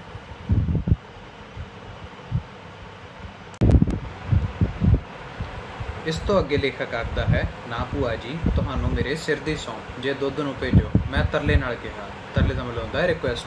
ਤਾਂ ਇੱਥੇ ਲੇਖਕ ਆਪਣੀ ਭੂਆ ਨੂੰ ਸੰਬੋਧਨ ਕਰਦੇ ਹੋਏ ਆਪਣੇ ਸਿਰ ਦੀ ਸਹੁੰ ਪਾਉਂਦਾ ਹੈ ਅਤੇ ਕਹਿੰਦਾ ਹੈ ਕਿ ਮੇਰੇ ਵਾਸਤੇ ਹੋਰ ਦੁੱਧ ਨਾ ਮੰਗਾਇਆ ਜਾਵੇ। ਜਿਸ ਦੇ ਜਵਾਬ ਵਿੱਚ ਲੇਖਕ ਦੀ ਭੂਆ ਕਹਿੰਦੀ ਹੈ, ਲੈ ਹੋਰ ਸੁਣ। ਭੂਆ ਪਿਆਰ ਭਰੀ ਕੁਰਕੀ ਨਾਲ ਬੋਲੀ। ਕੁਰਕੀ ਦਾ ਮਤਲਬ ਹੁੰਦਾ ਹੈ ਡਾਂਟ ਜਾਂ ਝਿੜਕ। ਇਹ ਵੀ ਕੋਈ ਰਾਹ ਪਿਆ ਹੈ, ਸਵੇਰ ਦਾ ਭੁੱਖਾ ਭਾਣਾ, ਮਾਂ ਸਦਕੇ, ਸ਼ਰਮ ਕਿਹੜੀ ਗੱਲ ਦੀ ਕਰਨੀ ਹੋਈ, ਇਹ ਕੋਈ ਬਗਾਨਾ ਘਰ ਹੈ। ਬਗਾਨਾ ਮੀਨਸ ਪਰਾਇਆ। ਤਾਂ ਇਹਨਾਂ ਪੰਕਤੀਆਂ ਵਿੱਚ ਲੇਖਕ ਦੀ ਭੂਆ ਉਸ ਨੂੰ ਪਿਆਰ ਨਾਲ ਡਾਂਟ ਕੇ ਕਹਿੰਦੀ ਹੈ ਕਿ ਇਸ 'ਚ ਸ਼ਰਮਾਉਣ ਵਾਲੀ ਕੋਈ ਗੱਲ ਨਹੀਂ ਹੈ ਕਿ ਤੇਰੇ ਹੱਥੋਂ ਦੁੱਧ ਡੁੱਲ ਗਿਆ ਹੈ, ਇਹ ਕਿਹੜਾ ਕੋਈ ਬਗਾਨਾ ਘਰ ਹੈ, ਔਰ ਤੂੰ ਸੁਬਾਹ ਦਾ ਭੁੱਖਾ ਹੋਵੇਂਗਾ, ਤੇਰੇ ਵਾਸਤੇ ਹੋਰ ਦੁੱਧ ਦਾ ਪ੍ਰਬੰਧ ਕਰ ਦਿੱਤਾ ਜਾਏਗਾ। ਜੀਓ ਜਾਗੋ, ਮੈਂ ਤੇ ਸਹਿਕ ਕੇ ਲਿਆ ਸੀ ਤੈਨੂੰ, ਭਾਵ ਕਿ ਬੜੀ ਮੁਸ਼ਕਿਲ ਨਾਲ ਲੇਖਕ ਨੂੰ ਲਿਆ ਸੀ। ਤਿੰਨਾਂ ਘਰਾਂ ਵਿੱਚ ਤੂੰ ਹੀ ਤੇ ਵੱਡਿਆਂ ਦੀ ਨਿਸ਼ਾਨੀ ਹੈ, ਭਾਵ ਕਿ ਲੇਖਕ ਸਿਰਫ ਭੂਆ ਦੇ ਭਰਾਵਾਂ ਅਤੇ ਉਹਨਾਂ ਦੇ ਪੁੱਤਾਂ ਵਿੱਚੋਂ ਲੇਖਕ ਹੀ ਸਿਰਫ ਇਕੱਲਾ ਬਚਿਆ ਸੀ ਜੋ ਹਜੇ ਤੱਕ ਜਿਉਂਦਾ ਸੀ, ਬਾਕੀ ਸਾਰੇ ਮੌਤ ਨੂੰ ਪ੍ਰਾਪਤ ਹੋ ਚੁੱਕੇ ਸਨ। ਪੁੱਤਰ, ਕਿਹੜੇ ਜਫਰ ਨੇ ਜਿਹੜੇ ਤੈਨੂੰ ਲੈਣ ਲਈ ਅਸਾਂ ਨਹੀਂ ਜਾਲੇ ਹੋਣੇ। ਜਫਰ ਜਾਲਣਾ ਮੀਨਸ ਮੁਸੀਬਤ ਘਾਲਣਾ, ਭਾਵ ਕਿ ਲੇਖਕ ਨੂੰ ਪ੍ਰਾਪਤ ਕਰਨ ਵਾਸਤੇ ਬਹੁਤ ਮੁਸੀਬਤਾਂ ਦਾ ਸਾਹਮਣਾ ਕਰਨਾ ਪਿਆ ਸੀ। 3 ਭਰਾ ਸਨ, ਸੁੱਖ ਨਾਲ ਤੇਰੇ ਭਾਈਏ ਹੋਣੀ, ਭਾਵ ਕਿ ਲੇਖਕ ਦੇ ਪਿਤਾ ਹੋਣੀ 3 ਭਰਾ ਸਨ। ਪਹਿਲਾ ਮੰਨਤਾ ਮੰਨ ਕੇ ਵੱਡਾ ਵਿਆਹਿਆ, ਭਾਵ ਕਿ ਇੱਥੇ ਲੇਖਕ ਦੇ ਸਭ ਤੋਂ ਵੱਡੇ ਤਾਏ ਦੀ ਗੱਲ ਕੀਤੀ ਜਾ ਰਹੀ ਹੈ, ਭਾਵ ਕਿ ਉਸ ਦੇ ਪਿਤਾ ਦੇ ਸਭ ਤੋਂ ਵੱਡੇ ਭਰਾ ਦੀ ਗੱਲ ਕੀਤੀ ਜਾ ਰਹੀ ਹੈ। ਵਿਚਾਰਾ ਖਾਰਿਓਂ ਵੀ ਨਹੀਂ ਸੀ ਲੱਥਾ, ਰੰਡਾ ਹੋ ਬੈਠਾ। ਤਾਂ ਇੱਥੇ ਖਾਰਿਓਂ ਨਹੀਂ ਸੀ ਲੱਥਾ, ਰੰਡਾ ਹੋ ਬੈਠਾ ਦਾ ਅਰਥ ਇਹ ਹੋਇਆ ਕਿ ਭਾਵ ਕਿ ਉਸ ਦੇ ਵਿਆਹ ਨੂੰ ਹਜੇ ਥੋੜ੍ਹਾ ਹੀ ਸਮਾਂ ਹੋਇਆ ਸੀ ਜਦ ਉਸ ਦੀ ਪਤਨੀ ਦੀ ਮੌਤ ਹੋ ਗਈ। ਮੁੜ ਮਰਦਾ ਮਰ ਗਿਆ, ਬੂਹਾ ਨਾ ਖੁੱਲਿਆ। ਤਾਂ ਇਸ ਪੰਕਤੀ ਦਾ ਅਰਥ ਇਹ ਹੋਇਆ ਕਿ ਉਸ ਦੇ ਲੇਖਕ ਦੇ ਪਿਤਾ ਦੇ ਸਭ ਤੋਂ ਵੱਡੇ ਭਰਾ ਦੀ ਪਤਨੀ ਦੀ ਮੌਤ ਤੋਂ ਬਾਅਦ ਉਹਨਾਂ ਨੇ ਮੁੜ ਕੇ ਵਿਆਹ ਨਹੀਂ ਕਰਵਾਇਆ ਔਰ ਇੱਦਾਂ ਹੀ ਮੌਤ ਨੂੰ ਪ੍ਰਾਪਤ ਹੋ ਗਏ। ਉਦੋਂ ਨਿੱਕਾ ਸੀ ਦੌਲਤ ਸਿਉਂ ਤੇਰਾ ਤਾਇਆ। ਇਸ ਤੋਂ ਬਾਅਦ ਲੇਖਕ ਦੇ ਵਿਚਕਾਰ ਵਾਲੇ ਤਾਏ ਦੀ ਗੱਲ ਕੀਤੀ ਜਾ ਰਹੀ ਹੈ ਜਿਸ ਦਾ ਨਾਮ ਦੌਲਤ ਸਿੰਘ ਸੀ। ਸੁਰਗਾਂ 'ਚ ਵਾਸਾ ਹੋਵੇ ਸੋ, ਧਰਤੀ 'ਤੇ ਲੱਤ ਦਿੰਦਿਆਂ ਪਾਣੀ ਆਉਂਦਾ ਸੀ, ਕੜੀ ਵਰਗਾ ਜਵਾਨ, ਡਾਢਾ ਤੇ ਸੁਨੱਖਾ। ਇੱਥੇ ਲੇਖਕ ਦੇ ਵਿਚਕਾਰ ਵਾਲੇ ਤਾਏ ਦੀ ਤਾਰੀਫ ਕੀਤੀ ਜਾ ਰਹੀ ਹੈ ਔਰ ਉਸ ਦੀ ਤਾਰੀਫ ਵਿੱਚ ਵਰਤੇ ਗਏ ਸ਼ਬਦ ਜੋ ਕਿ ਹਨ ਧਰਤੀ 'ਤੇ ਲੱਤ ਦਿੰਦਿਆਂ ਪਾਣੀ ਆਉਣਾ, ਭਾਵ ਕਿ ਉਹ ਬੜਾ ਹੀ ਤਾਕਤਵਰ ਸੀ। ਤਾਂ ਇੱਥੇ ਇੱਕ ਮੁਹਾਵਰੇ ਦੀ ਵਰਤੋਂ ਕੀਤੀ ਹੈ, ਲੱਤ ਦਿੱਤਿਆਂ ਪਾਣੀ ਆਉਣਾ, ਭਾਵ ਕਿ ਲੱਤ ਮਾਰ ਕੇ ਧਰਤੀ ਵਿੱਚ ਪਾਣੀ ਦਾ ਫੁਹਾਰਾ ਕੱਢ ਦੇਣਾ। ਤਾਂ ਇੱਥੇ ਬਾਹੂਬਲ ਦਾ ਜ਼ਿਕਰ ਕੀਤਾ ਗਿਆ ਹੈ। ਕੜੀ ਵਰਗਾ ਜਵਾਨ, ਭਾਵ ਕਿ ਕਾਫੀ ਜਵਾਨ ਔਰ ਸੂਝਵਾਨ। ਔਰ ਅੱਗੇ ਲਿਖਿਆ ਹੈ ਡਾਢਾ ਹੀ ਸੁਨੱਖਾ, ਭਾਵ ਕਿ ਬਹੁਤ ਸੋਹਣਾ। ਭੈੜੀ ਮੌਤ ਨੇ ਟੈਗ ਦਾ ਫੁੱਲ ਤੋੜ ਲਿਆ, ਭਾਵ ਕਿ ਉਸ ਦੇ ਵਿਚਕਾਰ ਵਾਲੇ ਤਾਏ ਦੀ ਵੀ ਜਵਾਨੀ ਵਿੱਚ ਹੀ ਮੌਤ ਹੋ ਗਈ ਅਤੇ ਭੂਆ ਦੇ ਅੱਥਰੂ ਵਗ ਕੇ ਉਸ ਦੀ ਗੱਲਾਂ ਦੇ ਟੋਏ ਭਰਨ ਲੱਗੇ। ਭਰਜਾਈ ਚਲੀ ਜਾ ਚੁੱਕੀ ਸੀ ਅਤੇ ਭੂਆ ਦੀ ਜੀਵਨ ਕਥਾ ਬਰਾਬਰ ਸ਼ੁਰੂ ਸੀ। ਭਾਵੇਂ ਉਸ ਦੀ ਇਹ ਕਥਾ ਬੜੀ ਦਿਲਚਸਪ ਅਤੇ ਕਰੁਣਾ ਭਰਪੂਰ ਸੀ। ਦਿਲਚਸਪ ਦਾ ਮਤਲਬ ਹੁੰਦਾ ਹੈ ਇੰਟਰਸਟਿੰਗ ਔਰ ਕਰੁਣਾ ਭਰਪੂਰ ਮੀਨਸ ਮਰਸੀਫੁਲ। ਪਰ ਮੇਰਾ ਬਹੁਤਾ ਖਿਆਲ ਆਪਣੀ ਮੌਤ ਦੇ ਸੁਨੇਹੇ ਉਸ ਛੰਨੇ ਵੱਲ ਸੀ। ਤਾਂ ਇਹਨਾਂ ਪੰਕਤੀਆਂ ਵਿੱਚ ਲੇਖਕ ਇਹ ਸਮਝਾ ਰਿਹਾ ਸੀ ਕਿ ਉਸ ਦੀ ਭਰਜਾਈ ਦੁੱਧ ਲੈਣ ਲਈ ਵਾਪਸ ਚਲੀ ਗਈ ਸੀ ਔਰ ਉਸ ਦੀ ਭੂਆ ਹਜੇ ਵੀ ਆਪਣੀ ਜੀਵਨ ਕਥਾ ਦਾ ਵਰਣਨ ਕਰਦੀ ਜਾ ਰਹੀ ਸੀ। ਪਰ ਲੇਖਕ ਦਾ ਧਿਆਨ उसकी भूआ की कथा वाल घट और अपने वास्ते दुध लैन गई उसकी भरजाई वाल ज़्यादा सी। भूआ बोलती गई, विआह नूं वरा नहीं सी बीत्या, बूहे नाल बन्ने हुए शरीर भी नहीं सी सुके, जो भैड़ी मौत ने निगल लिया। तो इत्थे लेखक की भूआ उसके ताए का ही वर्णन करते हुए कह रही है कि भाव कि हजे उसके विआह होए नूं थोड़ा ही समा होया सी। शरीर भी नहीं सुके तो भाव हुंदा बहुत थोड़ा समा होया, जो भैड़ी मौत ने निगल लिया, भाव कि उसकी मौत भी बहुत थोड़े समय में ही हो गई। चप्पे जिन्नी वोटी बूहे ते बह गई, भाव कि उसकी पत्नी की उम्र बहुत थोड़ी सी जदों विधवा हो गई। सबना तो छोटा सी तेरा प्यो, ज्यों विआह 8 वरे बीत गए, वेल चूआ ना पिया। तो इस तो बाद लेखक की भूआ लेखक के बाप के बारे गल करते हुए कहती है कि उसका बाप 3 भरावां विच सब तो छोटा सी और उसके विआह के 8 साल के बाद भी उसके घर किसी संतान की प्राप्ति नहीं हुई सी। इस तो बाद वो कहती है, वे पुत कोई थां ना छड्या, कोई पीर फकीर ना छड्या, हनुमान दे जागे कीते, भैरो दियां कंजकां जमाईयां, पीर दी शेरनी चढ़ाई, बावे कंबली वाले दा रोट दिता, एक कीती सी असां। तो इत्थे भूआ लेखक नूं ये समझा रही है कि लेखक के जन्म वास्ते उन्होंने हर जगह जाके मत्था टेकिया और नक रगड़े, भाव के कदे उन्होंने हनुमान जी के जागे किते, कदे उन्होंने भैरो दियां कंजकां जमाईयां का भाव हुंदा है कि कुड़ियां नूं बिठा के भोजन छकाउणा। इस तो बाद लिखा गया पीरां दी शेरनी चढ़ाई। शेरनी एक आटे और शक्कर नूं भुन के बनाई जाने वाली समग्री नूं कहा जाता है और वो उन्होंने पीरां दी जगह उत्ते चढ़ाई, भाव के भेंट की। बावे कंबली वाले दे रोट दिता। रोट हुंदा है रोट एक वड्डी तवे जड्डी रोटी नूं कहा जाता है, भाव के उन्होंने बावे कंबली वालियां दे वड्डा रोट भेंट किया और इस तरह उन्होंने होर बहुत सारिया मन्नतां मंगियां। इस तो अगे लेखक की भूआ कहती है, पुत 12 कोहां विच जिथे किसे 10 पाई, भज्जे गए पर झोली कितों भी खैर ना पिया। फिर लेखक की भूआ उसनूं संबोधन करती हुई कहती है कि दूर दूर तक जिथे भी सानूं किसी ने कोई भी उपा दस्या असीं हर हिला वरत्या। हुण इत्थे एक शब्द आउंदा है कोहां। कोहां एक हुंदी है कोहां is a unit of distance जिहदी वैल्यू हुंदी है 1/8 ऑफ अ माइल, भाव के मील का 8वां हिस्सा। इस तो अगे लेखक की भूआ कहती है कि छेकड़ की बाकी पीर दीने शाह की खानगाह ते सुखना सुखी। इत्थे एक शब्द आता है छेकड़ जिसका मतलब होता है अखीर। तो अखीर के उत्ते उन्होंने पीर दाने शाह की खानगाह ते सुखना सुखी, भाव के पीर दाने गाह की जगह ते जाके मन्नत मंगी कि तां जो साडी भूड़ी कबूल पई। भूड़ी का मतलब होता है अरदास या गुजारिश। तो मसां तेरा मूँह वेख्या, भाव के उसकी जगह मन्नत मन तो बाद लेखक का जन्म होया। ये सूरतां कोई नित नित पईयां लभदियां ने ते फिर वो मेरा मत्था चुमन लग पई। भाव इस तो बाद लेखक की भूआ उसनूं प्यार पुचकार करन लग गई। मेरे कन भूआ दियां गल्लां वल सन पर ध्यान बूहे वल सी। भरजाई आ गई ते मैं रब दा लख लख शुकर कीता। खाली कटोरा उसके हत्थ विच सी ते सस नूं बड़ी निराश आवाज़ नाल कहण लगी, उन्हां दी अज कट्टी चुंगे है। तो इन्हां पंक्तियां विच लेखक समझा रहा है कि लेखक की भरजाई वापस आ जाती है और लेखक शुक्र मनाता है कि उसके हत्थ में जो कटोरा सी और वो खाली है। तो खाली कटोरे नूं देख के लेखक की भूआ नूं लेखक की भरजाई ये समझाती है कि गवांढियां दे घरों भी दुध नहीं मिलिया क्योंकि दुध उन्हां दी कट्टी चुंग गई सी, भाव के मझ की कट्टी ने सारा बचा हुआ दुध चुंग लिया सी। इस तो अगे समझा रहा इस तो अगे क्या है, सुनदियां सार भूआ बेबस हो बेबसी विच बोल उठी, बस लग गई अग हुण सारे पिंड नूं, औंतरा उहिओ दुध जिन्हों कुत्ते भी नहीं कबूलते अज काल पै गया है। मुंडा आखेगा किहड़े चंदरे घर आ वड़िया हाँ जो दुध की छिट भी नहीं जुड़ती। तो इन्हां पंक्तियां विच लेखक समझा रहा है कि उसकी भूआ ये सारी स्थिति जानने तो बाद कहती है कि वही दुध जो इन्नी मात्रा विच मौजूद होंदा है कि उसनूं कुत्ते भी नहीं कबूलते, भाव के दुध नूं जदों हर रोज़ कुत्तिਆਂ नूं पाया जाता है तो कुत्ते भी वो दुध नहीं पींदे और अज जदों उस दुध की सब तो ज़्यादा जरूरत है और उदों उन्होंने दुध की प्राप्ति नहीं हो रही है। तो इस तो अगे लेखक की भूआ उस दिन उन्होंने कहती है कि मेरा पुत्र की सोचेगा कि मैं किस घर आया जिथे मैनूं दुध की एक बूंद तक भी नसीब नहीं हुई। इस तो अगे लेखक लिखता है कि ते वो शर्मिंदगी ते रहम भरे भावां नाल मेरी पिठ उत्ते हत्थ फेरदी हुई बोलती है ते काका हुण भुखा ही सवेगा, हाय माँ सदके कि रमान पिया लगता है मैनूं। तो इत्थे एक शब्द आता है रमान जिसका मतलब होंदा है अफसोस। तो इन्हां पंक्तियां विच लेखक समझाउंदा है कि उसकी भूआ उसनूं बड़ियां प्यार भरियां नज़रां नाल देखदी है ते पुछदी है कि कि लेखक हुण भुखा ही सौवेगा, भाव कि बिना दुध पीतियां ही सौ जाएगा। और ये गल सुन के उसनूं अफसोस होंदा है। और अगे अगे लेखक लिखदा है कि पर मैं भुंजे हुए दुध वल भुंजे डुले हुए दुध वल तकदा होया दिल विच कह रहा सां भला होया मेरा चरखा टुटा जिंद जाबू छुट्टी। तो इत्थे लेखक ये समझा रहा है कि पर कि ये समझा रहा है कि वो जमीन ते डुले हुए दुध नूं वेखदियां होया शुकराना कर रहा होंदा है कि अच्छा होया कि उसनूं दुध नहीं पीना पिया।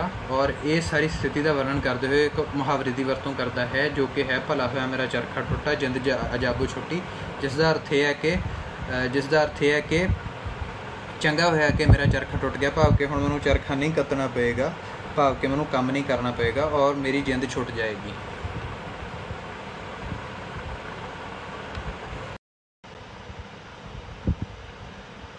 हुण आपां पढ़न जा रहे हैं हाँ इस कहानी का सार। भूआ नानक सिंह की एक प्रसिद्ध कहानी है। प्रसिद्ध का मतलब होंदा मशहूर या फेमस।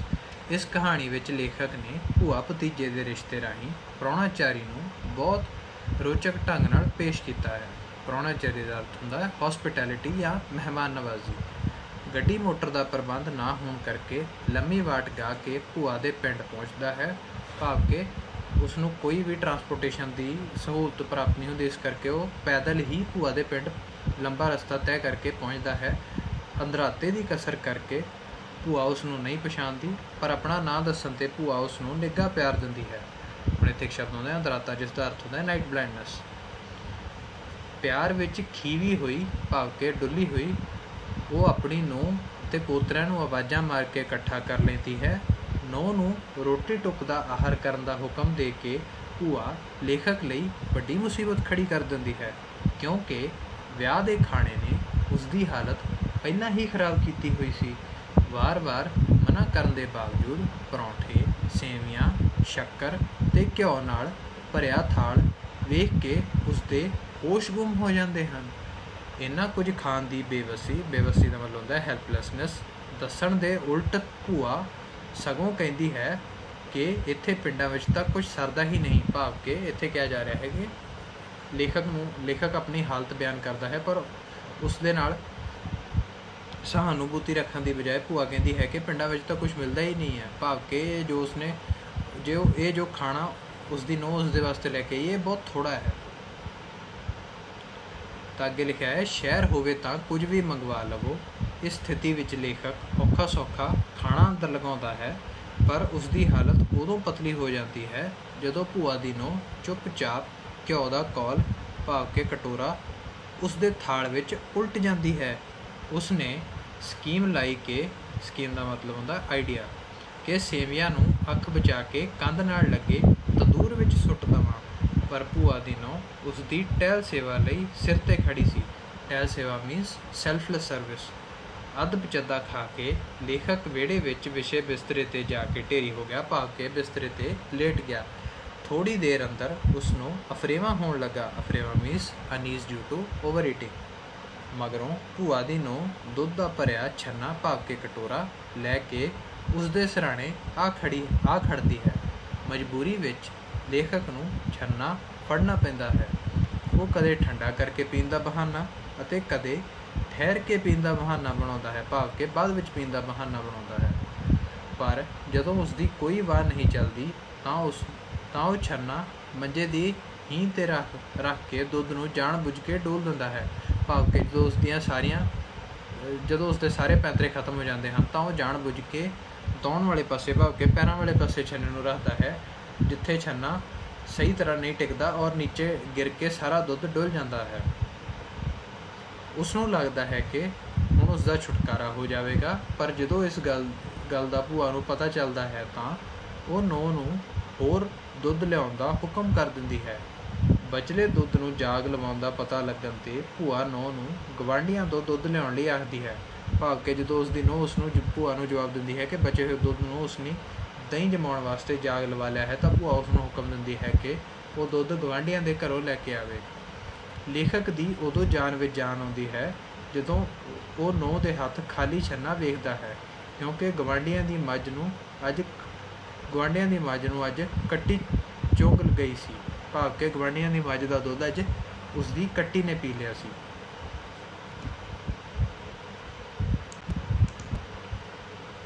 हुण अगे आपां पढ़ांगे कहानी के तत्त। तां ये कहानी पंजाबी पेंडू सभ्याचार अंदर प्राहुणाचारी के विचित्र दृश्य नूं पेश करती है। सभ्याचार मीनस कल्चर, प्राहुणाचारी जिवें आपां पहले ही समझ चुके हैं मेहमान नवाजी, विचित्र मीनस यूनीक या विलक्षण।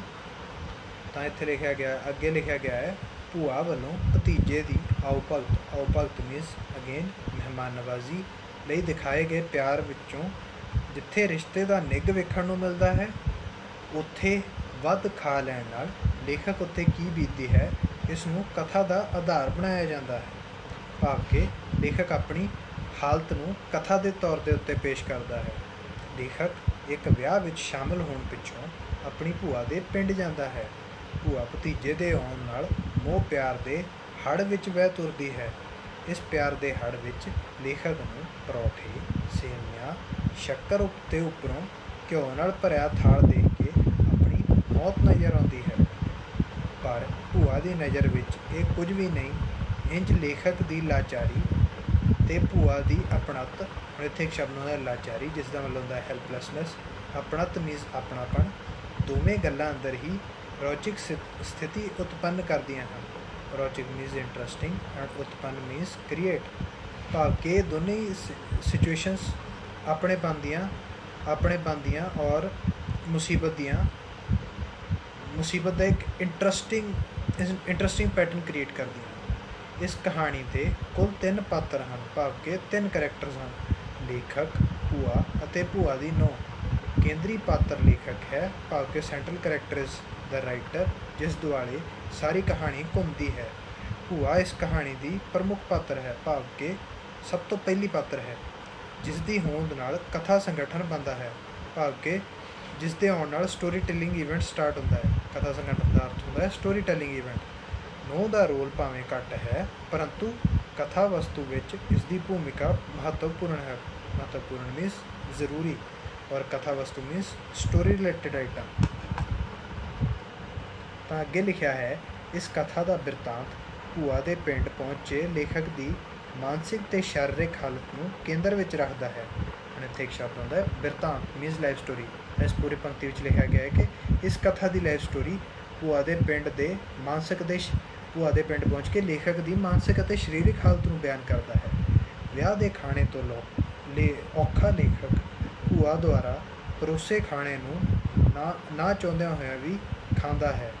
लेखक की इस हालत का करुणामयी वर्णन इस कथा बिरतांत को रोचक और हासरूप बना देता है।